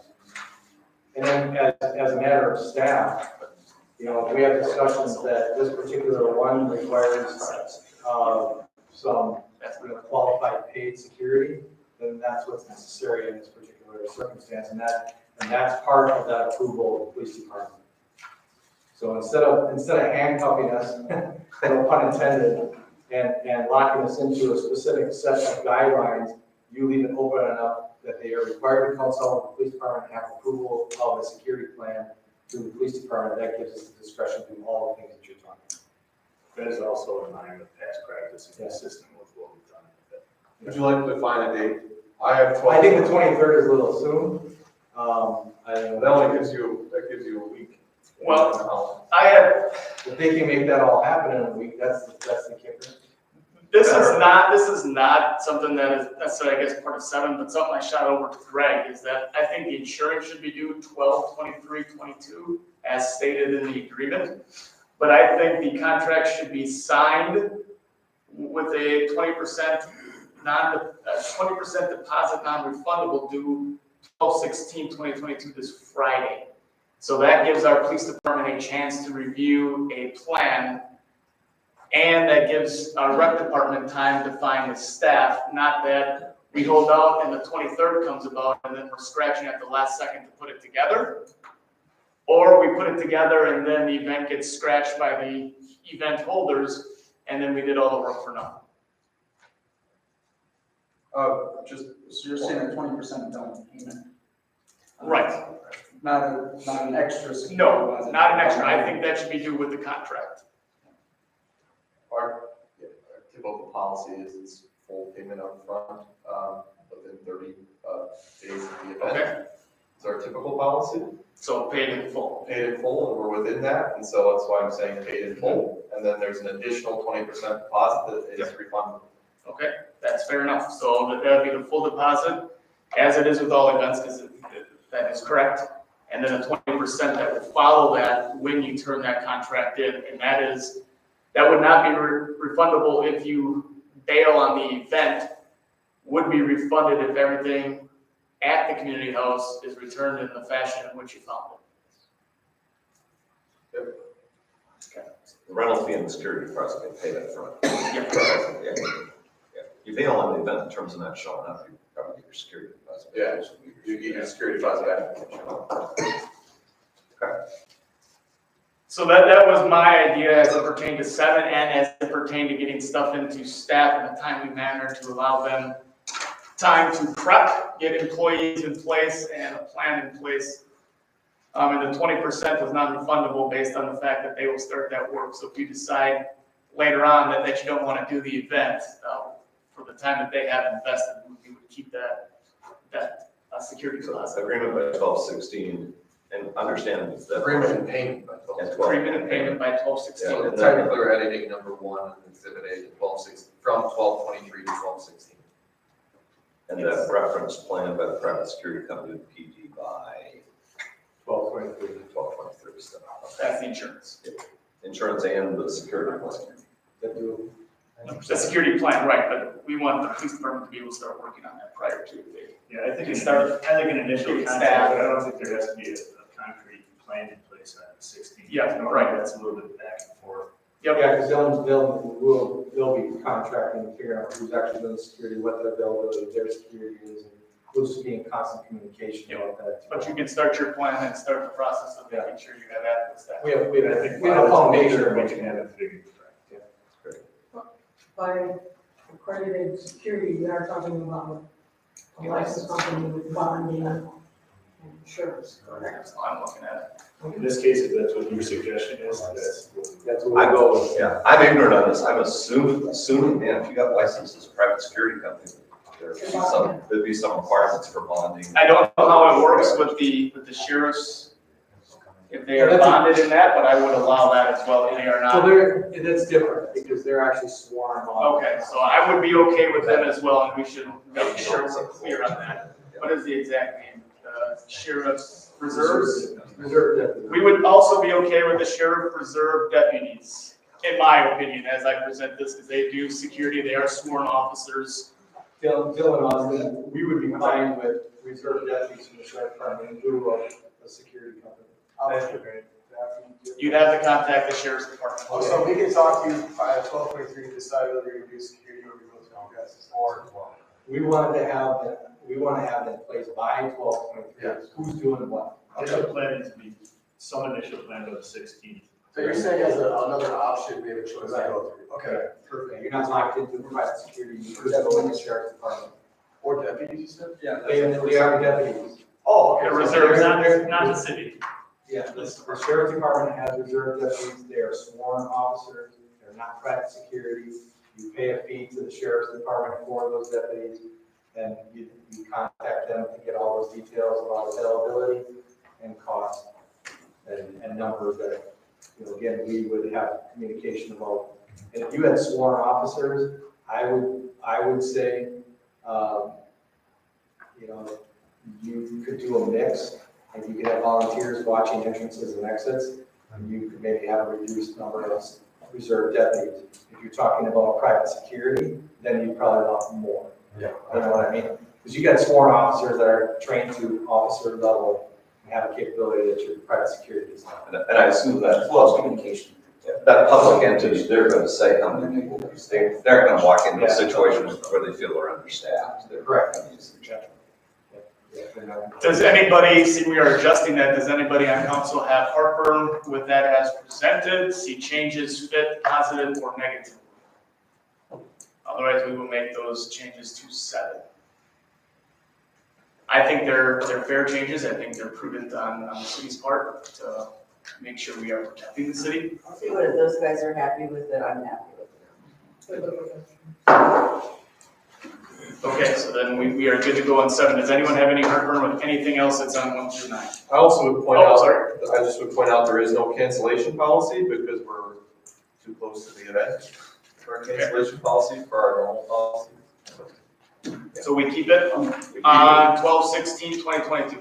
The one thing I would jump in there is just to reiterate what Mike said before, which I thought was an excellent point, is that if we got some information that there was some security threat or something like that, and we felt that it was imprudent to carry on the event, that there's at least some mechanism to be able to do that without city liability. We would do it anyways, I'll tell you that right now, the police department would shut it down. Yeah. But without city liability. You ignore a viable threat in your judgment, in deference to a We will not building take renter. viable. I sure as hell don't want to be a liability for stuff like that. Okay. You get deference, chief. I think you guys get deference, please. Yep. Do they have permission to advertise, but using, like, the KC Club saying that they have the band playing at the community center, or the house? Because using the name. Is that true? I mean. Because that got brought up before, that. Well, it did, because it said, yeah, I mean. It's a community house presents though. By that road, that's the main part. To say you're playing at, I think it's Fine to say. prudent to give them an address. It's fine to say at, it's not community house presents, we are not presenting. Right. And was suspended, you can change it, Facebook posting immediately, and they did. Thank you. I think, well, I would also point out, 12/16 is this Friday, means we have Jack 2 days to get this agreement done. So, I will tell Jack that this event has gained a certain urgency. He'll damn well get it done. Yes. Any other heartburn between these bullet points before we send it out here for this? I would just review the application for special events, because this is still. I think it's subsequent to the earlier motion, which was clarified as being to bless the event contingent on blessing the terms. Yeah. Unless there's some outstanding issue that Jack has. Okay. Yeah, I guess I view us as not being bound by the legalese and language, but certainly bound by the fee structure. Staff isn't looking. at Exhibit A is mostly what I need you to review. I need Jack to review the rest of the contract. So we should do a motion though, because we're not taking it as is. We're adding the private security and we're changing the dates. Right. So thus far, the other motion would address signing it by the 16th, the entire payment, the rental fee being non-refundable, obviously that is canceled. The filing of a security plan that needs, it wasn't a final date for that needs to be finalized with PD. About 23rd. Yeah, a licensed private security firm whose plan is presented and deemed sufficient by the police department is acceptable, or similarly, county sheriff's auxiliary unit is referenced as acceptable. Fee structure that was described by Mike, the standard room rental fee or gym rental fee. Which is not quoted in rates. Yeah, whatever that is, we charge anybody else. Yep. Plus, because of the holiday situation and staffing, the hourly rates. And generally, the language is presented except for any language changes deemed appropriate by the city attorney. So we should ask for a motion, I think. I think so, and motion inclusive of that, and anything else you guys want to add. So I would suggest a motion on that. So we would be motioning Exhibit A to everything we talked about at 7 and 1, which would just be changing the date of the contract, which is due 12/16/2022, and everything Greg just mentioned in 7 as it pertains to security. Does that give you enough time, having it on the 16th? I think it's got to. I was gonna say, it sounds like we don't got much of a choice here. So, we'll do what we gotta do. We have to. We have staff that have the time. Yeah. And I'll make that motion, right? Thank you, Bill. I have a second? I'll second. Thank you, Darrell. Any further discussion on this one? Seeing none, I think we can do it all. I guess if the council, and I'm not advocating if the council remains silent on the issue of any additional costs incurred by the police department, which are typically billed by the police department. If you want to address that, I think you should, given the extraordinary nature of this whole thing. That's, if you don't address it, the presumption is whatever's deemed appropriate by the people, the taxpayer will be those charges. I guess we did, when I started talking, I guess I struck it. That doesn't mean that the motion, I guess, included that striking. The $2,000. The $2,000. I think it should be struck as well. Bill made that motion, Darrell seconded it. It wasn't clearly stated out, although I did strike it, but it was not pointed out as a point of reference. I think staying consistent with other events that it would be wrong, but that's not up to me. What's that? Failed to mention. I did, but I did mention it in the motion I was requesting. Is that agreeable to the maker and seconder of the motion? That you struck it out. Yeah, and not waive any charge from the PD for additional staffing costs related to patrol and any of that. I'm not going to get into it. There's a response needed for something none of us anticipated. Well, and we were talking about here that it makes, I guess, some sense. Jack might be able to provide some input with this, but we don't want to also provide any expectation that there's two dedicated officers that have to be there the entire time, because we're going to allocate personnel based upon the needs of that. And if we charge them, we probably should allocate it if that's what we're Right, charging. I would agree with that, and that's why I'm saying I don't think that maybe charging them is appropriate. Just so everybody's clear on that, because I've heard some debate. Bill's okay. Darrell, you second, and you also have to be okay. Yes, but they still have to have a conversation with the people.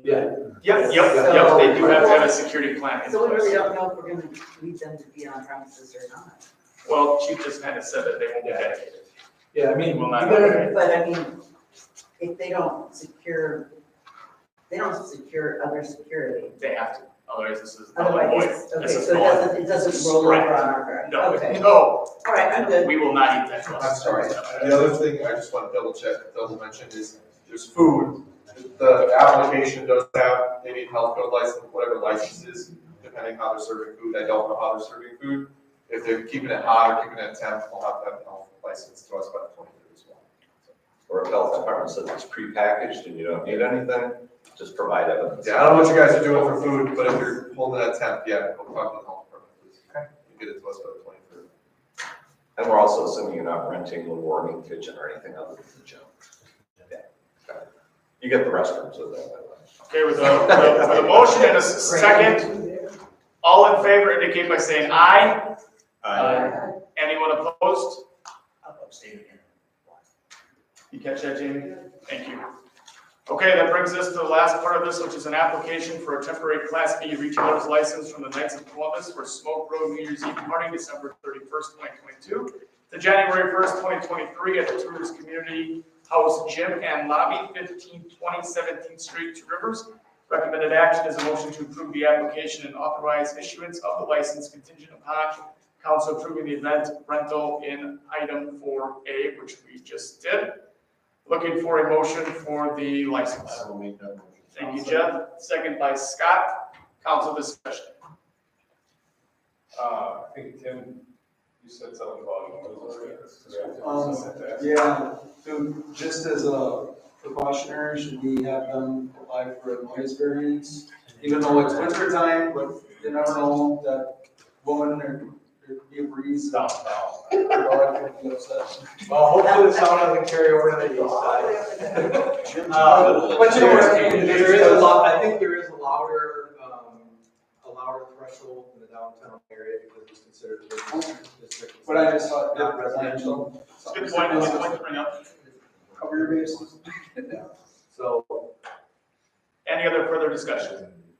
Seeing none, this is another all in favor. All in favor indicate by saying aye. Anyone opposed? All right, I'm looking for a motion to adjourn. I'll make that motion. Thank you, Jeff. Seconds by Scott. Sorry, I saw his hand first. Any council discussion? All in favor, begin by saying aye. Aye. Good night and thank you. Sorry it took so long. Thanks.